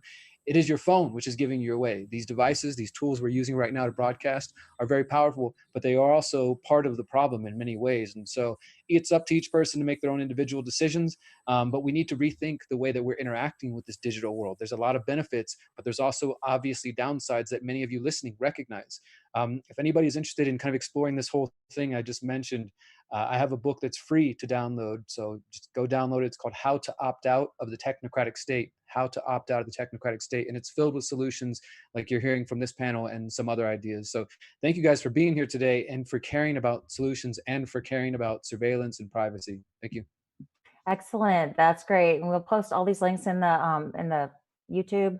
I want to go back to Mark Steele about adjusting mitigating technology. Mark, could you talk to us about that, please? And then we're going to follow up with Cyrus and go to the next segment.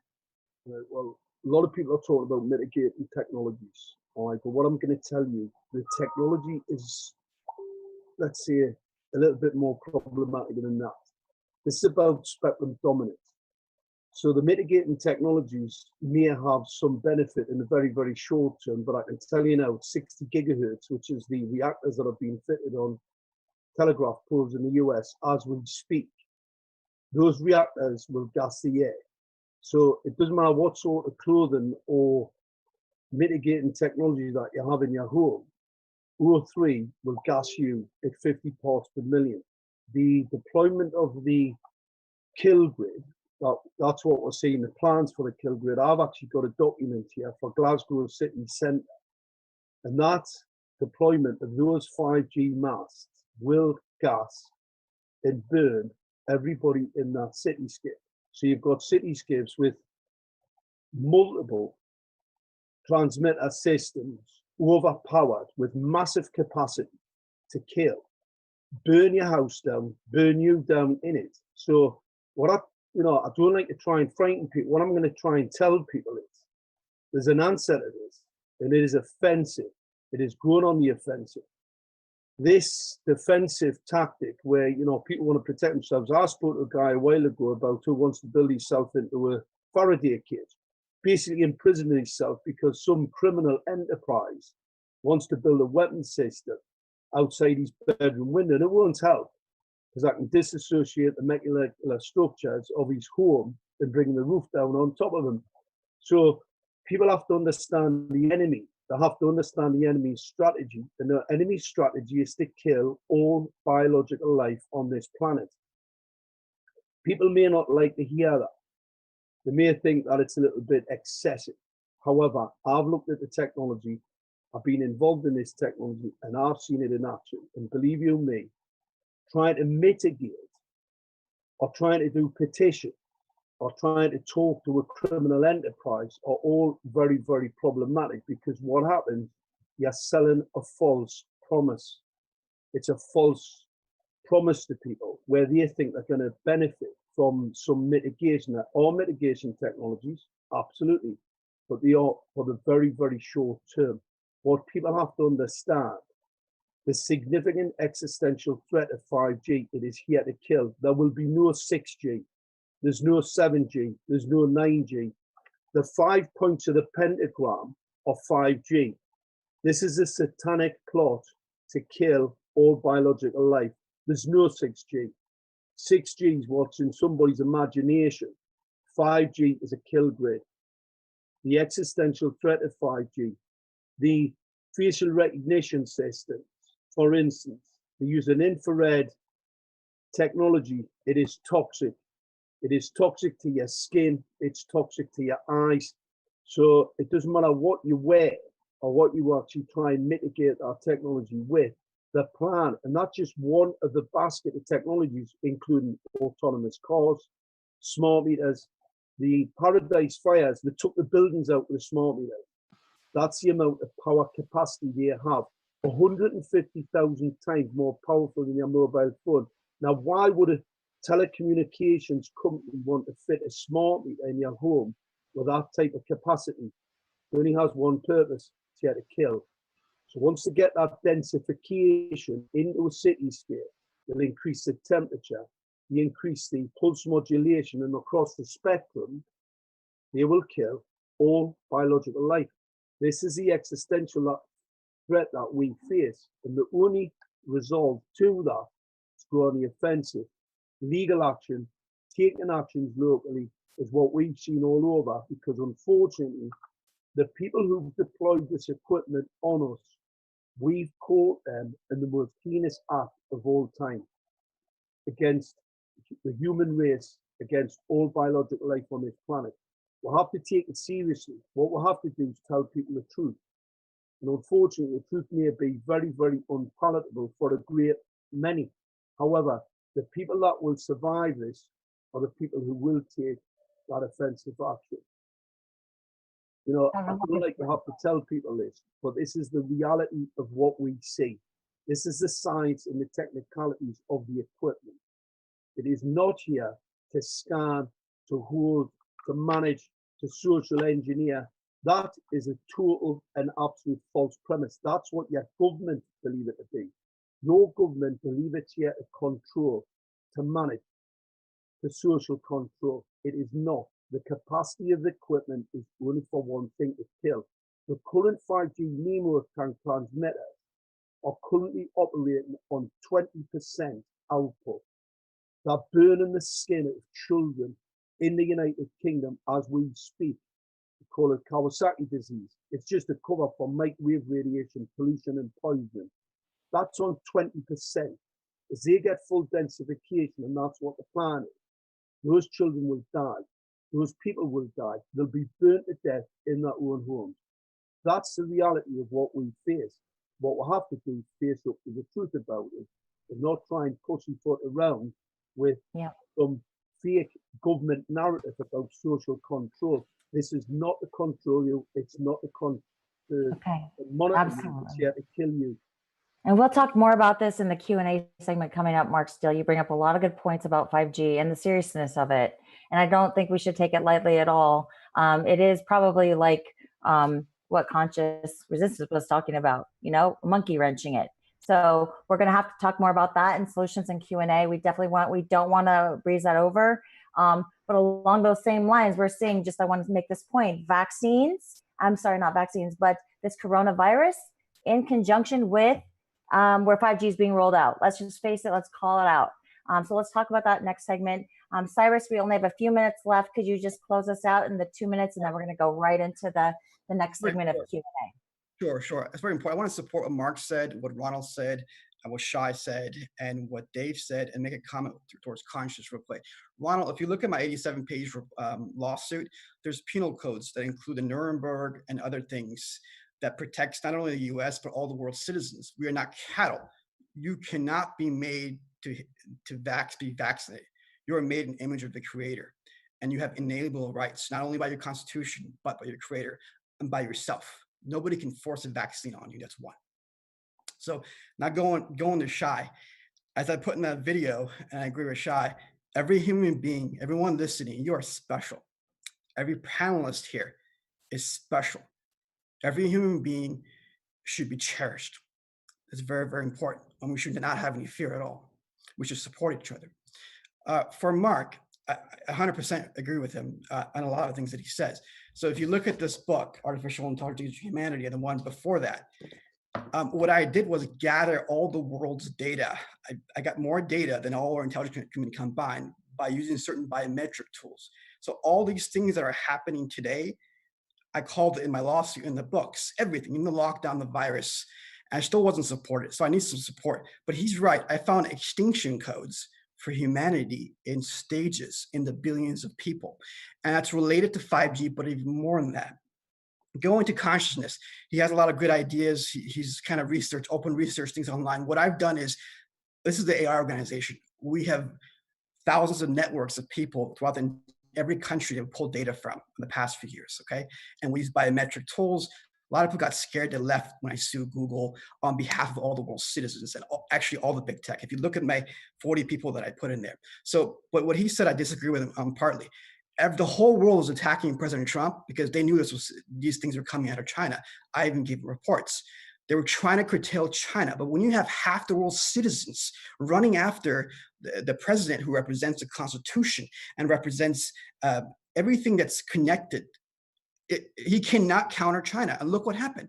So we need to stop. I'm not saying he's a savior or something, but when there's somebody on top of the Constitution of America, and that's the only superpower that can counteract and defend the Five Eyes, which is Australia and England and so on, everybody needs to support that, okay?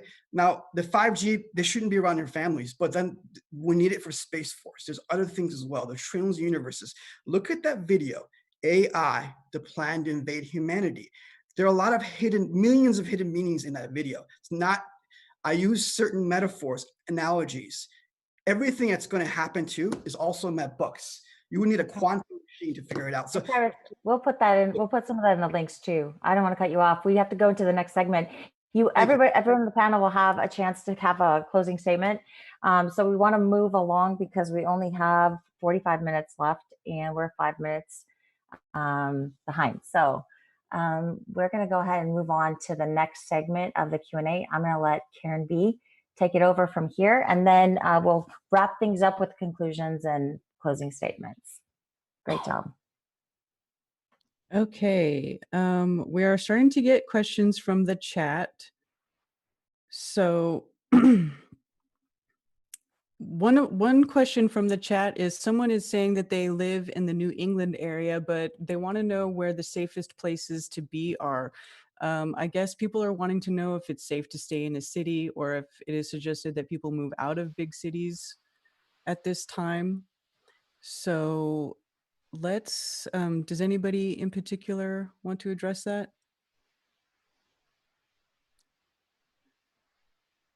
I can address it. Yeah, I can do that. I can tell you. This is Ron Angel. Can you hear me? Yes, Rod. Yes, I have a friend, Dave Case, and Dave Case lives off grid. He said there is nowhere on the planet you can go. He said that they hit it with a plasma and then follow it up with pulse microwave. That was a lot of the bunker buster technology that was developed in the 90s. So basically, they can send a radio signal through the earth. Your best bet is to carry some EMF meter at all times. Steve Jobs had an application for the iPhone when he was alive that measured, it's called a data logger, an EMF data logger. It's basically, you can buy them. They've come down in price. You can put an app on your phone, but it's resource, it draws a lot of resources. So you really want, you can buy a used phone and put an EMF data logger. EMF is electromotive force. You catch them when they're doing your radiate with, this is a very old, this detected nuclear radiation, but it also detects EMF because there's a magnet in here. It's in an old format of rads per hour. Before World War II and before the first atomic bomb, it was 0. Right now, today, it's at about 1.5 rads an hour. About a month ago, it was at 70 rads an hour.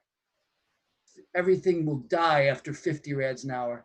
Now the new EMF measuring is not the same as this. I also measure radiation with this.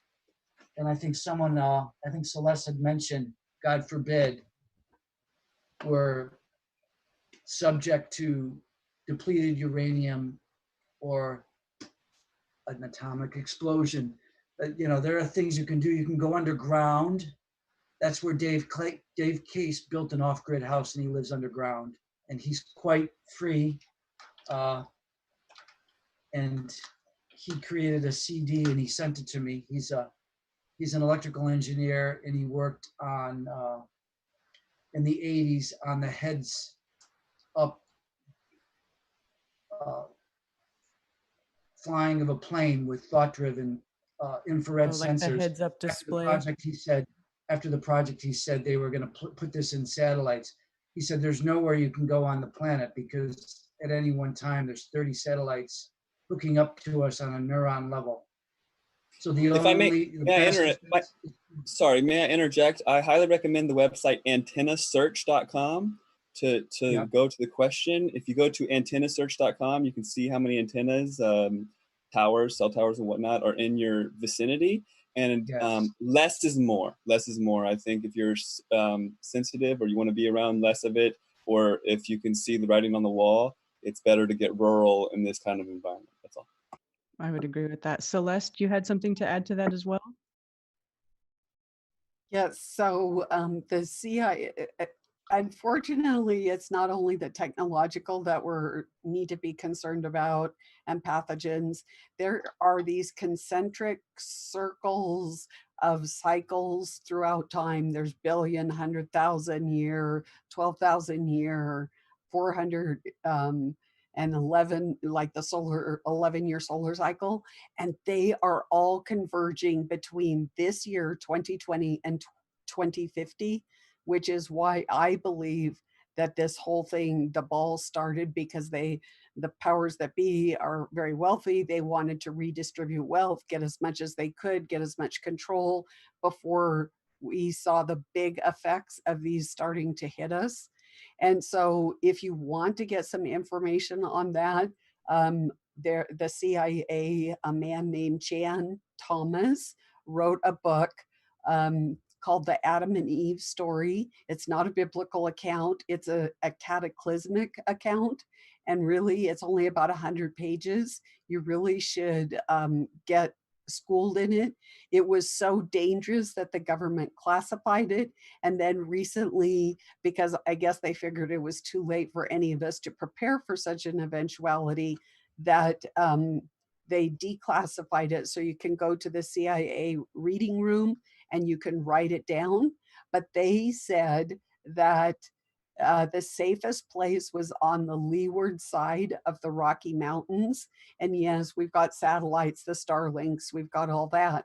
But both the Bible and also the CIA, that's where they felt was the safest place on Earth, because they knew certain things were coming. They also knew the agenda.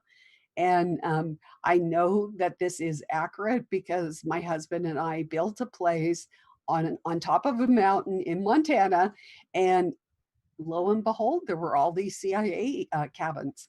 So it is actually true. So just get schooled on that. It's not a dense read, but it is a hair-raising read. So I recommend it for everybody. I just want to interject really, really quickly just to say that when it comes to questions of answering for people where they should move or what they should do, perhaps like telling people to follow their intuition, or at the very least be building that up, because it's not going to be a one size fits all. Your answer is going to come from you. You're going to basically be feeling out what to do with it. And one quick thing I want to say is that I think this is going to reorganize and distribute according to vibration.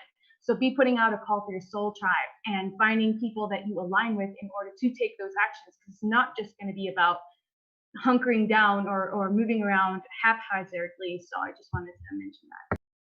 Thank you. Yes, that's great. Okay, thank you. Okay. Let's see. Can you say something about the 5G, the differences, just to clear that up quickly? The differences of 5G between The net between the cellular and the gigahertz and the 5GE, because there's different ones. yes. Okay, so understanding there's 5G hertz Wi-Fi, that's not 5G cellular. So people basically are having phones now where they're seeing 5G coming up currently. That's different. That's been renamed. That's basically still 4G. And basically the companies have said, well, it's close enough. It's just as fast as 4G. So AT&T, for example, they're starting to call it 5G cellular. So you see 5GE on your 4G phones, okay? That's different. It's basically just amping up the 4G to as fast as it can go. It's not 5G cellular. 5G cellular is what they're doing with all the towers, and that will require new phones and systems that go along with that, because they have a new tech, right? So there's a bit of a confusion. You'll even see it on your wireless router or like through your internet, you'll see 5G. That's also different. So just look that up so you understand the difference between the gigahertz and the Wi-Fi. G stands for generation, and that there are different forms of them. There's also new radio called NR 5G. So that's where the industry's kind of settled on how they're encoding this stuff. So just because people are like, oh my gosh, I'm already on 5G, how did that happen? It's like, no, you're not yet. So you'll have to get an upgraded phone in order to be on that network, as far as Amanda, that's. can I just comment on what you're saying there? That is correct. The reason why they can't bring the 5G phone, 5G in its technical parameters is a coherent collimated signal. If I give you a 5G phone, which they did test, by the way, brain injury would probably be the least of your concern. Because it's a collimated microwave radiation signal that travels directly through your brain. The power density would probably give you a stroke or other. So the 5G phones are never ever going to be brought to market. They did try them. I mean, Samsung did have some experimental 5G phones that blew up. The power that they were outputting from the transmitters actually blew the phones up. So consequently, you're not getting a 5G phone. They know that. We know that. The whole 5G thing, like I said, 1G, 2G, 3G, and 4G are all telecommunication systems. 5G is a weapon. It is really a smoke screen while they're telling people these 5G transmitters that are putting up, and especially the 60 gigahertz. I mean, 60 gigahertz does not travel in air. It attenuates in oxygen. It has no purpose for telecommunications at all. All it has a purpose for is to disassociate the oxygen molecule at a certain pulse rate. You can actually charge the air so that you can't breathe it and it will gas you. That's 60 gigahertz part of the 5G spectrum. The sub-gigahertz part of the spectrum for 5G is actually urban radar. It's an illegal urban radar, 868 in particular. This is what your government have actually deployed on the streets, urban radar, so they can scan, map. That's what they believe it to be. But the reality of it is, when you look at the power density of the equipment and the densification of 5G right across the world cityscape, it only has one purpose: to kill and cook. When I like to explain, Yeah, go really ahead. quick. I think Conscience, you have to leave really soon. You wanted to make a point, and then we'll hit you, Matt. Okay, go ahead, Conscience. Or is he gone? All right, Matt, go ahead. Take it away. A lot of people ask me questions about, and 1 second, Derek, I'll just make this really quick. Okay. People ask me a lot of questions about 5G and what it is and trying to wrap their heads around it. I like to keep it as simple as possible, and I could elaborate a lot, but really what it is 5G is radio waves that absorb. 5G absorbs into everything it hits. Okay, it's a 1 millimeter size wave. It absorbs into everything it hits. Wi-Fi goes through things, radio waves like AM, FM, Bluetooth, 4G, 3G. They go through walls, they go through people, they go through bees, they go through water droplets and whatnot. 5G absorbs. That's what people need to know, and keep it really simple when you bring that to your peers, family, mayor, local politicians, you name it. Excellent. Thank you for clarifying that. That's good. Keeping it simple.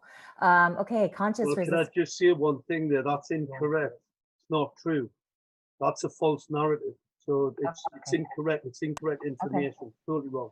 Okay, we want to come back to you, Mark, on that. We want you to clarify, and then you guys can maybe clarify some things for us. Can I talk about over the radar? Yep, 1 second. We'll come to you. Conscience Resistance has been patiently waiting, and I want to give him the microphone.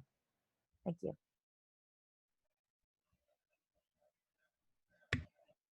Thank you. I appreciate that. And I'm sorry I can't stay for the whole Q&A, but I want to say thanks to Dave, to Shelley, to everybody, Karen, who's been involved in organizing this. I appreciate you guys and your energy and your effort behind this. I guess what I wanted to say as far as 5G goes is just that, there is a lot of confusion about 5G, and I'm not going to try to get into all that, but I just want to recommend anybody who wants to watch a free documentary I put out 2 months ago called The 5G Trojan Horse, and I think it's the most factual-based information available. There's a lot of misinformation flying around 5G. There's a lot of misinformation in general, and we should I want to kind of reflect on why we're here. This is called Event 202. During the event that was called Event 201, funded by all the people that we know about, they talked about something they called the flood strategy, where they were going to flood the internet with authoritative sources, the CDC, the WHO, et cetera, and they were going to take down channels. They discussed potentially arresting people, but they also talked about the flood and flooding people with that information. I think we're not only being flooded with credible sources from the government and others, but they're flooding us with lots of bad information right now. That's why there's a lot of people confused about what's going on and this theory and that theory. I think we should try to, those things are important, but the purpose of today, of course, is to focus on being, solutions-based and actually trying to get to the bottom of what's going on. And one of those theories I see somebody asking is that 60 gigahertz thing. There's no 60 gigahertz evidence. I won't get into that today. We don't have time, but anybody who wants to learn more about 60 gigahertz can visit my channel and see that there's actually no strong evidence for that claim. But again, the solutions are what matter here. I wish I could stay the whole time, but if anybody wants to learn more about freedom cells or how to opt out of the technocratic state, you can contact me. I'm publicly available, and I love to work with anybody. I'm actually down here in Mexico building what we're calling the Underground Railroad, a network of safe houses and safe communities for people who might not feel safe in their area if they want to leave, and for the people who can't or don't want to and want to stay in their own communities and stay in their own towns. You need to build locally, do the local activism Matt was talking about and others have talked about. We need to come together as individuals, empowered individuals, but as a stronger collective as well, because I don't really see any way forward, even with the best intentions and the best manifestations and the best power of our meditation. It's still going to take all of us together as opposed to us as individuals. So thank you guys for letting me share a little today, and I'm sorry if I was long-winded. No, thank you so much. Thank you, Eric. Thank you for everything. Mark Steele, I'd like you to talk about 5G. What is it? And let's get some clarification on it. And then we can, we're all here to learn. So let's learn. He's gone. Oh, okay. All right. Ron, you had. I would like to talk about what Lynn Sergala, the late Lynn Sergala, told me. We have what's called over the horizon systems all over the planet. And the military would know about this. These are also known as HARP. There's not just the one in Gacona, Alaska. There's one in Vieques, Puerto Rico. There's one in Peru. There's one in Tibet, China, and they send and receive signals. And they've got it set up in such a way there's very little energy loss. So say the send station in Vieques, Puerto Rico sends to Tibet, China. They run 3 sinusoidal waves, and these waves build upon each other where there's almost no energy loss. So what we think is the cell towers and the satellites, and also we have to remember there's a weaponized power grid. But these over-the-horizon radar systems are well documented. People know them as HARP. And the energy transmission increases with the sprays in the sky. When you see the chemtrail sprays, that's increasing the electrostatic conductivity of the atmosphere. And I have a plasma ball over here. It's just like a plasma ball. So the more sprays in the sky, the more chance of spontaneous combustion, also known, people know them as directed energy weapons. In New York, Tesla was experimenting on Montauk, and Einstein wouldn't do what Tesla would do. He could actually put enough energy to spontaneously combust a dog. And Ron, we're going to come back. We can come back to that during the Q&A. I think we want to just finish with the one question about the 5G. What is it? Just for our audience. But can you hold that thought, and we can come back to that during the closing thoughts? Yeah. Well, 5G isn't just a problem. It's everything. It's redundant systems is what I wanted to tell you. There's nowhere you can go. Okay. Awesome. Yeah. I'm gonna go back to Matt Landman, and then I'm gonna turn it back over to Karen. Really quick. So really quick, 5G was created by the military. It's a 1 millimeter size carrier wave. The reason why communities claim that they need a cell tower in neighborhoods every 500 feet is because the 1 millimeter size carrier wave cannot travel great distances, and it absorbs into everything it hits. Thank you. Yes, sorry, it's Shai. Can I just say a quick word also about 5G, please? Yeah, go ahead, Shai. Excellent, thank you. See, something which the corporations, the media, governments are actually lying to us, and it's quite clear. They've been saying 5G cellular network. Now we know it's not. I'm going to say a phrase you all know: smart cities. Smart cities is part of 5G system. It's the streetlights, it's the sub-giga, like Mark Steele has been saying for a long time now. It's not just millimeter waves.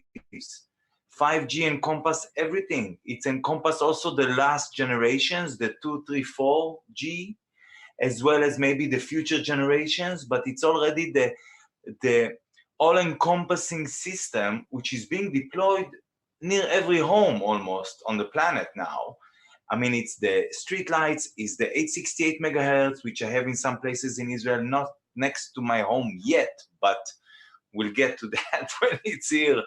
We're talking about sub-giga, we're talking about 6 gigahertz, we're talking about 24 gigahertz, we're talking about millimeter waves as well as low frequency waves. We're talking about light, using light. Light is the terahertz, light is nanometer. It's not gigahertz, it's not radio frequency, and it's using light as a weapon as well. So basically we have full spectrum dominance. I don't have better words to name it.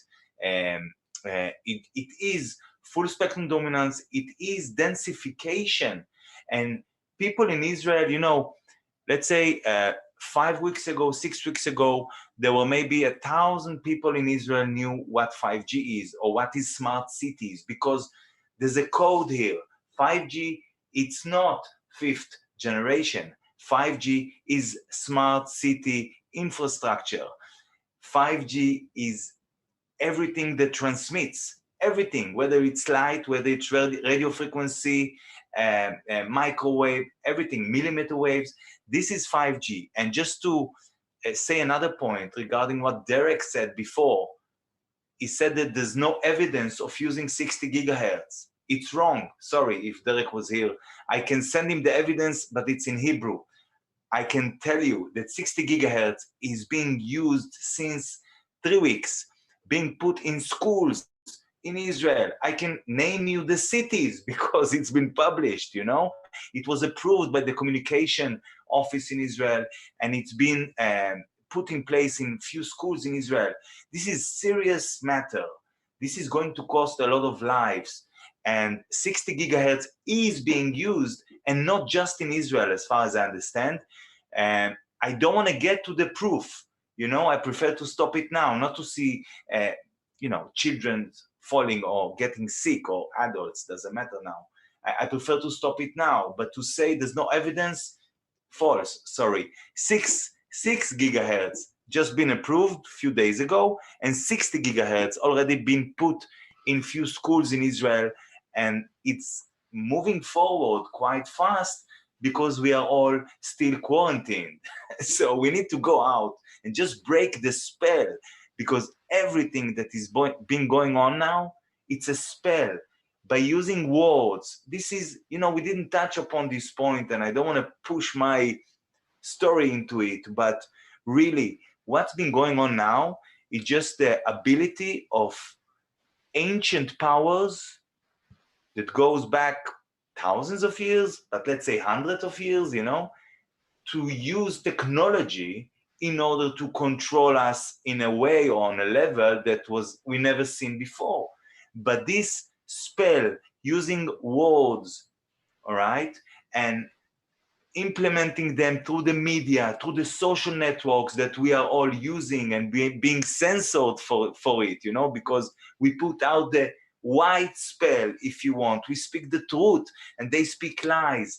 So there's a war which is, apart from spiritual and technological, it's also about using our heart, using our mind together in order to see through the lies, to see through the spell. And then it's easy to stand for what is right, for what is moral, because we see it. It's so clear to us because we are not machines. We are humans, and we can instantly see this. This is in our heart and intuition to recognize these things and say, no, I do not consent. And then the spell will be broken. We don't even need to do a lot. We just need to go outside and say no. But we do need to do it, not to stay at home and say like or share or dislike or whatever. We need, you know, reality we change outside in the street, not on the phone. So this broadcast is excellent, and there's still thousands of people with us now, but we need to go outside in the streets, open our shops, going back, forcing the white spell, forcing our morality and what is true and good in this world, forcing it back into our livelihood. The streets are ours. The water pipes are ours. The antennas are ours. Everything is ours. The courts are ours. Everything belongs to us, no one else. And it was given to us as a gift by God. And some crooked, criminals, they try to cast a spell on us to make us believe that we cannot use these things. We have to be quarantined and such and such. And it's time for us to say, no, thank you. You had your chance. You've been exposed. Like I said before, the door has been shut behind you. We know who you are. Now, stay in prison and let us run our life back like before, but even in a better way. Really good points. Karen B., I'm going to have you, I think there's one more question that came in, and so we're going to get back to that. Thank you for sharing that, Shai. Sure. Okay. Contact tracing. Does anybody want to speak on contact tracing? That's a really big thing that's going on in the mainstream news right now. I can speak quickly to it from what I know. Basically, they've designed an app at this stage. Now, there was different layers of contact tracing before for like Ebola and stuff, but basically what it means is if you've come in contact with someone they have decided is infected, they are tracking you or following you to see where you go and whom you speak to see if you are tracing or who you're contacting and actually passing that along. And it goes down obviously to the contagion theory, which I'm doing quite a bit of work on right now to debunk. You can also look at T.C. Fry's work on the contagion myth, but regardless, they have an app now that they are promoting. It's not to my knowledge, it's not out yet. But basically, it's something you would have to subscribe to and want to do. I can't see them forcing it on you at this stage unless anyone knows anything about that. But basically what it would do is alert you if you were next to somebody, your phones would communicate, and then that information would lead forward and say, well, you have to quarantine yourself now for 2 weeks or whatever, because that individual you just sat on a park bench with was in China or wherever, or was living with someone who also was sick and blah, blah, blah. So it's just another fear measure and control measure. That's basically the gist of it. I see it as a Hegelian dialectic problem reaction solution, where the ultimate agenda is to ultimately get people chipped. You know, we're walking people down this path slowly but surely. Well, what if someone doesn't have a smartphone and they came in contact with Johnny who had the sniffles? Well, we need everyone to get chipped now so we can trace everybody on this worldwide, global scale. Yeah, I think they call it the totalitarian tiptoe. Yeah. The other thing about it, as a former software engineer, it's very easy to just trigger the thing so that, it's a black box. You don't know if the guy you sat next to was infected. Yeah, they could just trigger the thing and then disappear you. That's the thing. But again, the answer to that is, let's not get involved in the technology anymore. I mean, I've just relocated, but I would have shown you my phone is the dumbest of dumb phones. Yeah, there you go, Mark. It's the dumbest of dumb phones. It's a little Nokia. All it does is make phone calls. That's it. I don't need that bloody smartphone rubbish. I don't need to be a phone zombie walking down the road looking at my phone all day. I mean, one of the things I'd like to do is start the informed Luddite sort of group. The Luddites were people who hated technology and would destroy it. Yeah, I think. Yeah, there you go. GPS. Yes, I think we don't need this technology. Yeah, it's all. It might seem all convenient, but it's there to lessen us. It's like we got the phone, the smartphone. Well, how many people remember phone numbers anymore? I would remember 20, 30 phone numbers. I can't remember one now. Yeah, because that because that technology has ruined my ability to remember phone numbers. Just like the GPS has ruined my ability to get around anymore without relying on this thing. So, we've got to take a different perspective on this technology, because it was never given for us. None of it was for us. And I hope people are starting to see that now. That it's been a Trojan horse all along. Part of the solution is to start taking these things down. I don't want to actually come out and say this, but maybe people should start learning how to, be a lumberjack, to take trees down, certain grey birch trees down, or maybe cleaning pipes with petrol and things like that. Well, I'm not going to say things like that, but there you go. I want to step on real quick to Shai, what you said, Dave. I really recommend watching and making this viral. AI, the plan to invade humanity. Shows you everything you're going to talk about today and in the next 2-3 years and before everything can happen. AI, the plan to invade humanity. Just watch that. It'll show you from the DARPA days, even from World War II, and what happened in the 20th century, how everything evolved today and what's going to happen next, unless we do some things, which I put solutions in there. The solution is to uncouple this from the NSA. And the NSA was sued, and Congress tried to cut their funding, and the NSA wouldn't shut down in Utah, and it wouldn't shut down in Maryland. And so they cut the power off in Utah, hoping that the supercomputer would overheat. It didn't overheat.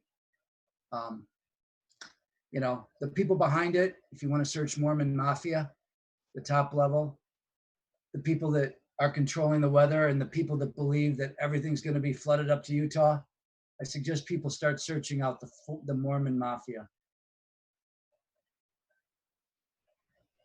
but you uncouple the data from these towers.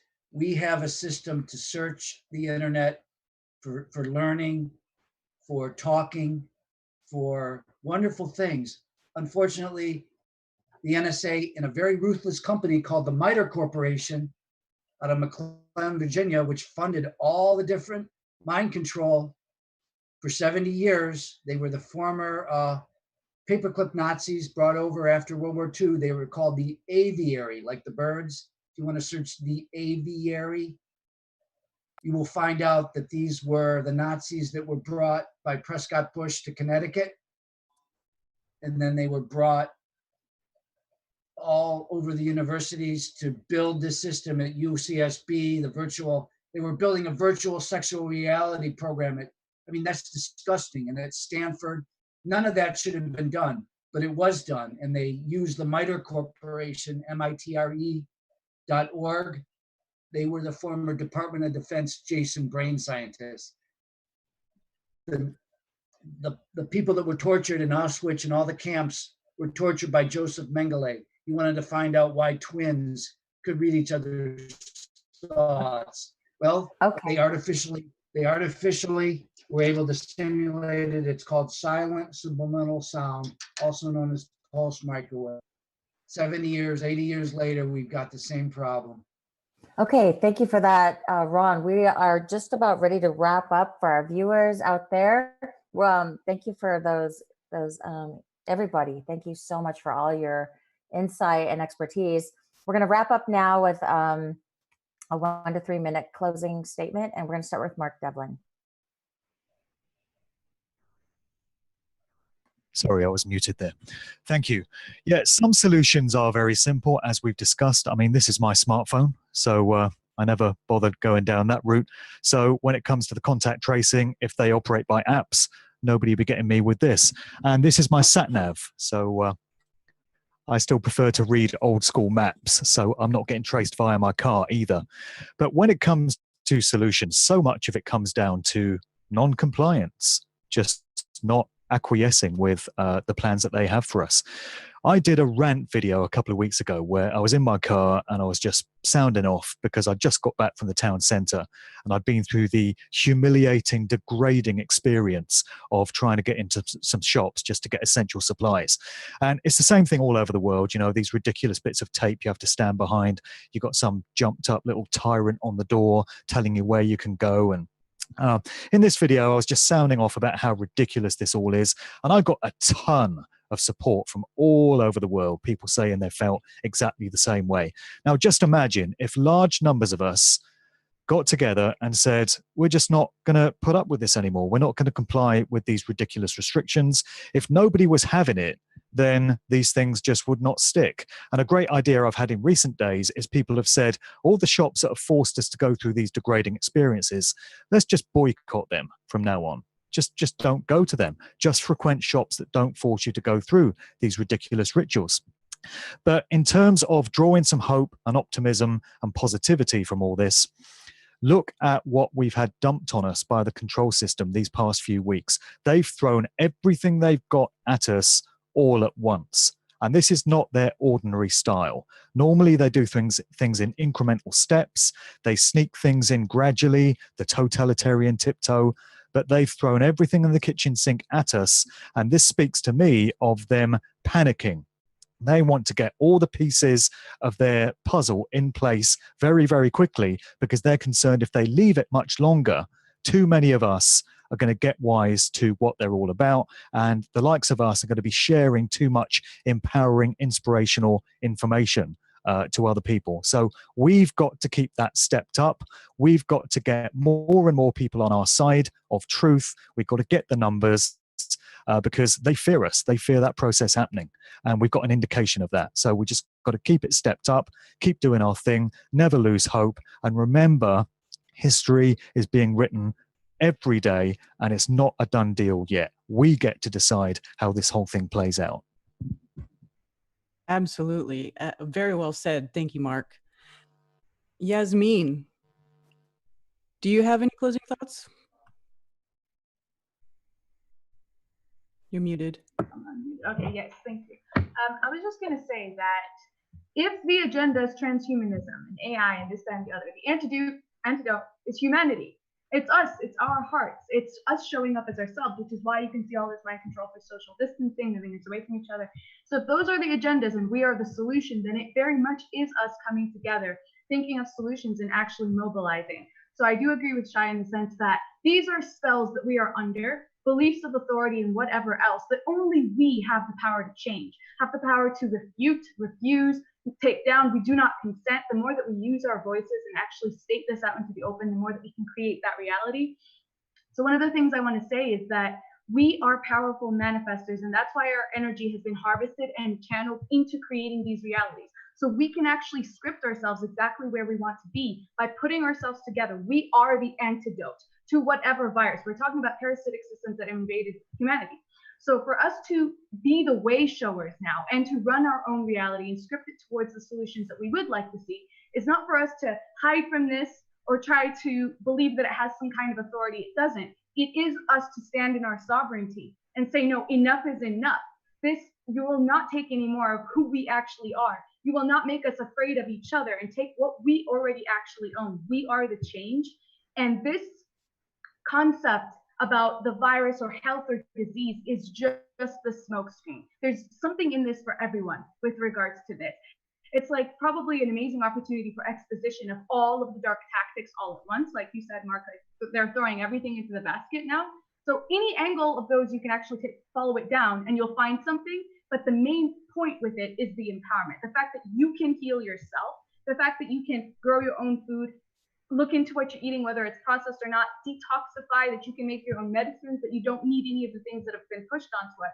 And that empowerment and joining with other people is going to be our rising and the ability to stand up and break these spells, because that's all that it is. That's the main point I'm trying to bring here. Thank you.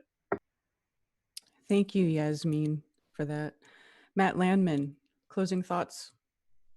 Awesome words, Yasmin. You're absolutely correct. We are co-creator, manifestors of a consensus reality.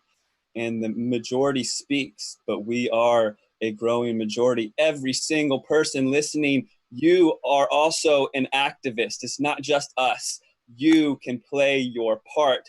Even if you knit, you can knit for truth, okay? Every single person out there can play their part, and you would never believe the ability that you have once you start to try. Personally, I have these little flyers that I go out in the world promoting my film, Frankenskies, but you can promote any truth you want. Fracking is bad, or the COVID-1984. Even if you just graffitied COVID-1984, you're now my best friend. But I want to encourage you to get local, get in contact with your local representative, okay? Your congressman, your member of parliament, your president, they are not going to help you, okay? There's a 5G antenna coming to your neighborhood, and it's time to get local. There's a website, My Street, My Choice, okay? My Street, My Choice. And if you empower your neighborhood to say no, then they will do exactly that. Get this information to your local representative, your local county board of supervisors, or your mayor, and come to them very level-headed. I've got a website, actualactivists.com. There's a 5G tab, lots of information there. But if you keep it simple and you ask these people, do you want a 5G tower on your doorstep? And they do the research, they'll start to think twice. We've had a lot of successes. I've spoken at over a dozen cities in the United States, and some of them, the mayor has stopped the meetings and said, well, what can be done? And they find out that Mill Valley, California, for instance, where these executives that work in the telecom industry, where they live, they have banned 5G from the residential neighborhoods. So there are successes. You can mirror these successes, and it can be done. You just have to spark the conversation, follow up. If you're quarantined, email these people, get the ball rolling, have the conversations, get your local people involved. You would never believe the spark that you can make, okay? Malcolm X quote, and I'll be done. Malcolm X said the biggest obstacle he ever had was trying to mobilize a sleeping populace. We're still there waking people up, okay? It's still our job. Every single person listening, you can play your part. Just play your part, please, and have hope. I love everyone. Thank you. Thank you, Matt. Absolutely great message. And hopefully we can get those links into the notes, the show notes that you were discussing, because those are very important resources for people to have. Amanda Vollmer, do you have any closing thoughts? Yes, thank you. Another great quote is by Harriet Tubman. She said, if only more people had known they were slaves, I could have saved them too. So definitely the wave of awakening has been going on a long time.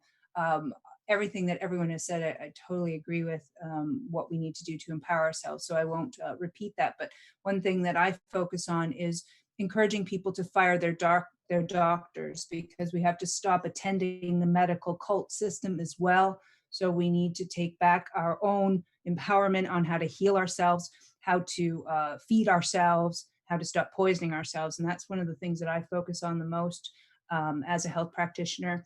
And if you go to my YouTube channel, I have lots of videos. I give away tons of free information on how you can help yourself for your holistic health purposes, how to use supplements and all kinds of nutrition and food to heal your body and detox your body, because really stop attending the system that's trying to take away your life is really one of the top priorities of what we need to do in this time frame. So thank you for having me. If you are interested in any of the other technologies that I have to help protect yourself from 5G, which deoxygenates the blood, I do have a lot of that awareness as well on my website, which is yumnaturals.com or yummymummyemporium.org. And definitely send me an email or whatnot if you want any of the links. I know you're going to have some of the links in the show description as well, but you know, we have to share and we have to support each other, and we have to use our tools and our skill set.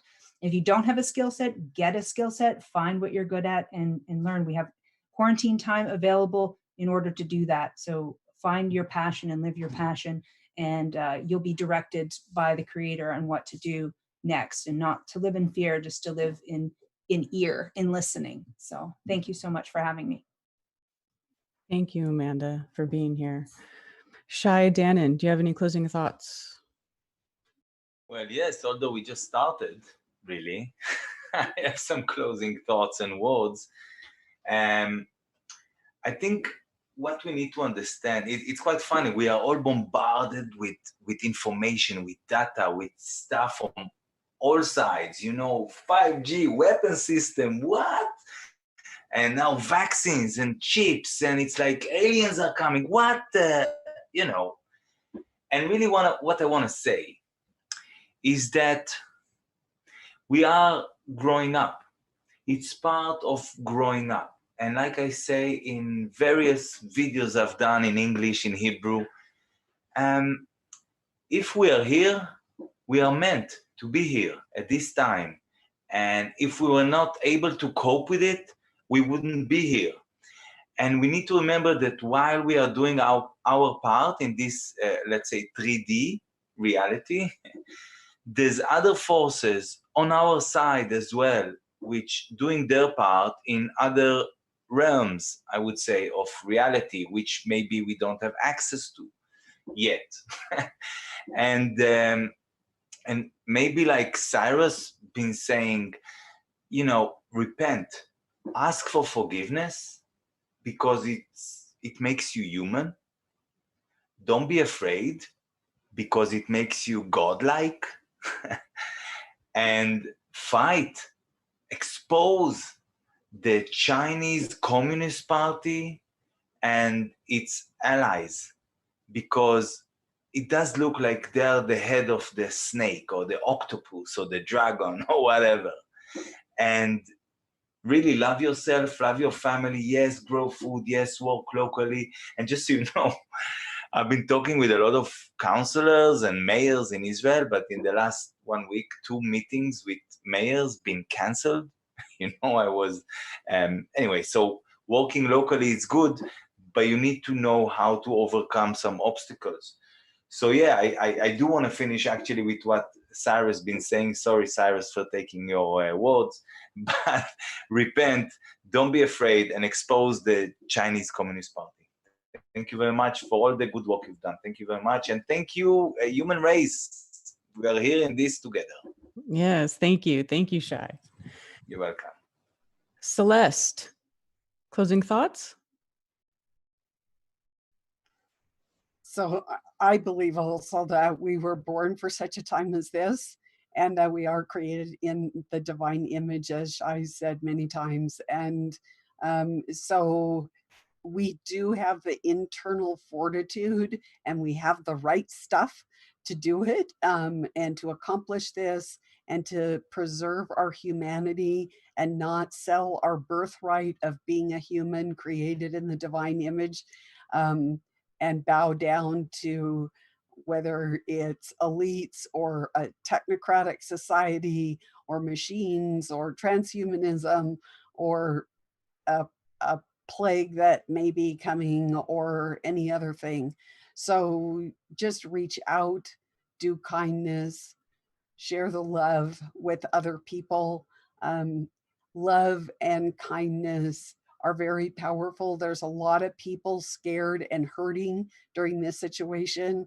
And I know that some of us who are aware of the situation, and many of you are aware of the situation, can reach out and extend that hug, that act of kindness that can just help catapult the next person. And then that chain of humanity will just continue. Thank you for having me. This was absolutely wonderful.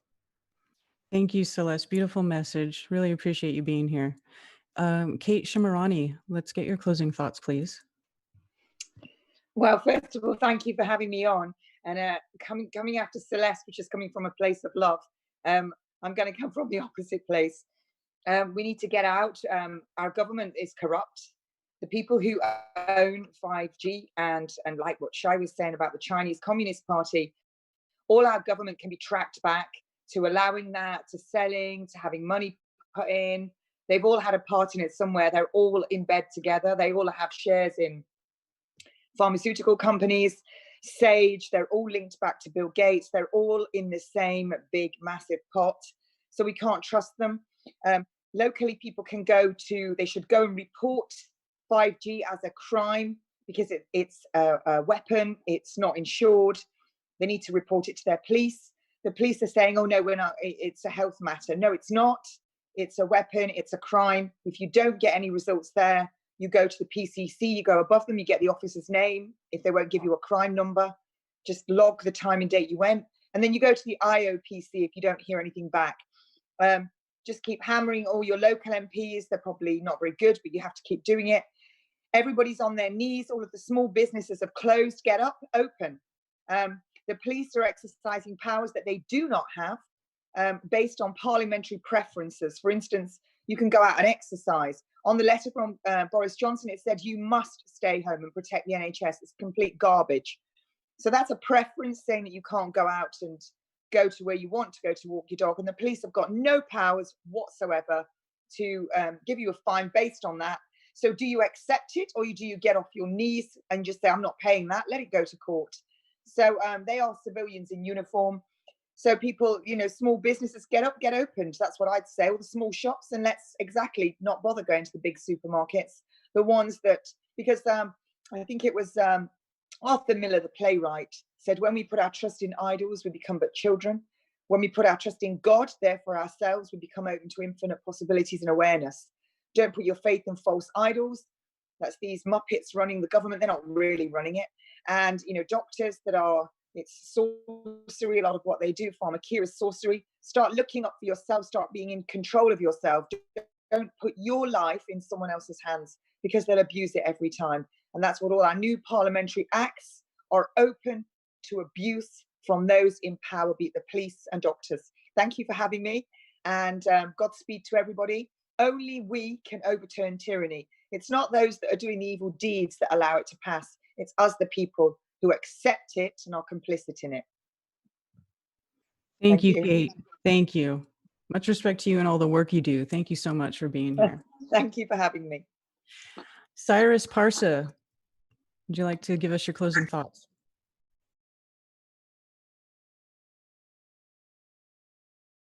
You're muted, sir. I want to thank Kelly and Shelley for hosting this, the two hosts. I want to thank Dave and Simone for organizing this. The virtuous goal. I also want to thank all the panelists for putting your hearts into it and giving your expertise. one thing I want to say is I hope everybody can read this book, Artificial Intelligence, Dangers to Humanity. The research that the AI organization put together was ahead of all governments and saw all these things coming. Yet the difficulty we had, even with the lawsuit, was with everybody, we weren't being supported. And every time I put out something, people would just take content and go split it out somewhere. And we couldn't do what we had to do. Now we're becoming a reactionary race. So what I have to say is this. Well, follow me on Twitter, Cyrus A. Parcel 1. IG is the same thing. The website is theaiorganization.com. Get the book, watch the video, AI, the plan to invade humanity, and the other videos, which are really scientific. AI equates to digital fear with the coronavirus, and then 5G is AI. It's 5G for machines or AI. But the main thing is what Shai brought up, and because we had an interview last night, me and him, and I implore everybody to know this. Have no fear. The creator has another plan. And that was what's my last movie that I put out. It's a little bit fictional, but we are made in the image of the creator. We are all special. Every human being is special. Okay. So have no fear. And know that if we can repent, but stay calm and rational and expose the system, we can make it through the next stage and have a glorious future. And what needs to be exposed first is the Chinese Communist Party, because this is where the virus came from. And it has to do with all the things I put in the lawsuit, endangering the entire human race with AI, quantum, 5G, robotics, surveillance system, before all this stuff happened, including the virus. I said that, right?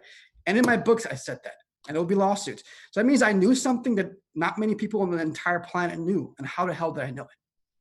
So trust me, I've been trying to save lives and I haven't been supported. So I need to be supported. I want to support people back. But repent and expose this Chinese Communist regime for all the crimes they did, for putting people in camps with the technology from the West, quarantine them, and organ harvest them to the Falun Dafa, to the Christians, Tibetans, and Uyghurs, and all the common citizens. We are at fault. We always say it's them. This cabal has always existed. But if the human race, if we are righteous and virtuous and whole, then nothing can abolish the human race. So that's my last word. We need to improve ourselves, and I do as well. I hope I didn't offend anyone. If I did, I'm just trying to make my best appeal that we need to have no fear and expose the Chinese Communist Party. I ran AI algorithms that showed extinction for the majority of the human race, and I put that in my book and the release I gave to the US government a year ago, coming from China and extincting the entire human race, almost all of them, attached to this grid system. But the root of it was from China.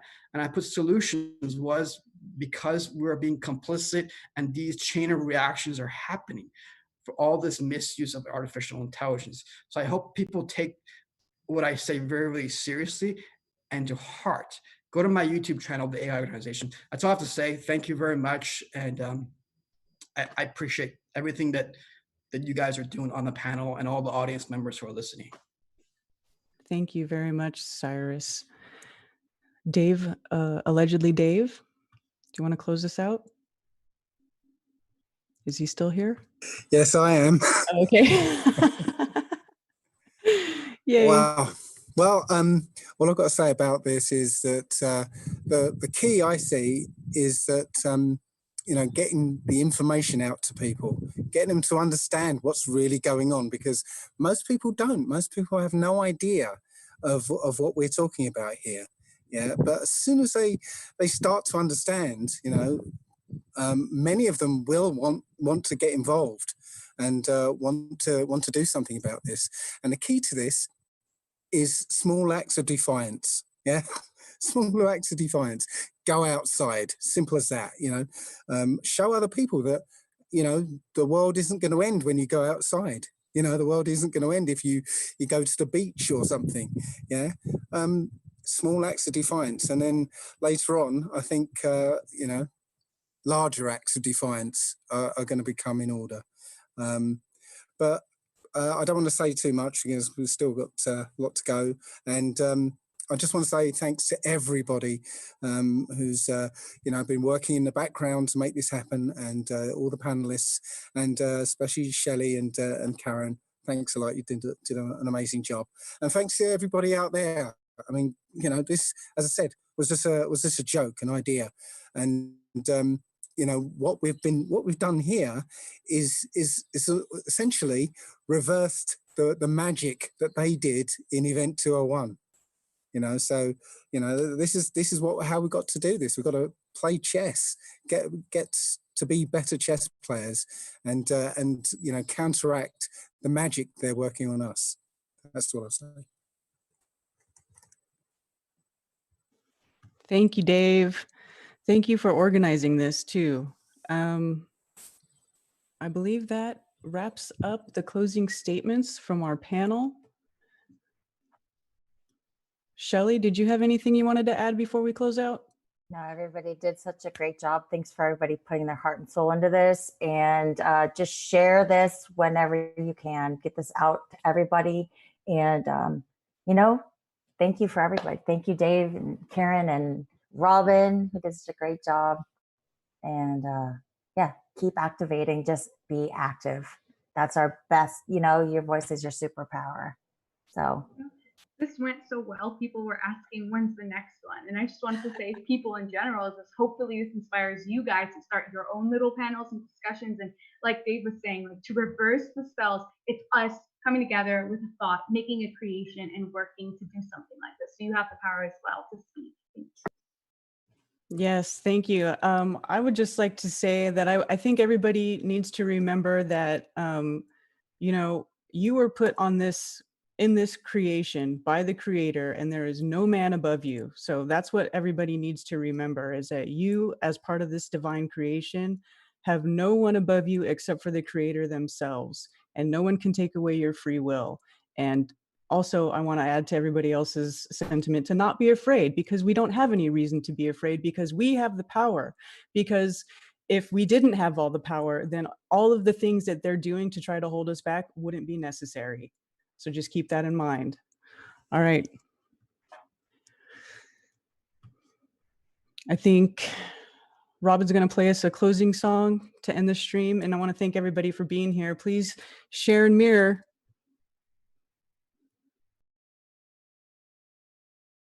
Thanks, everyone. Great. Thank you. That was great.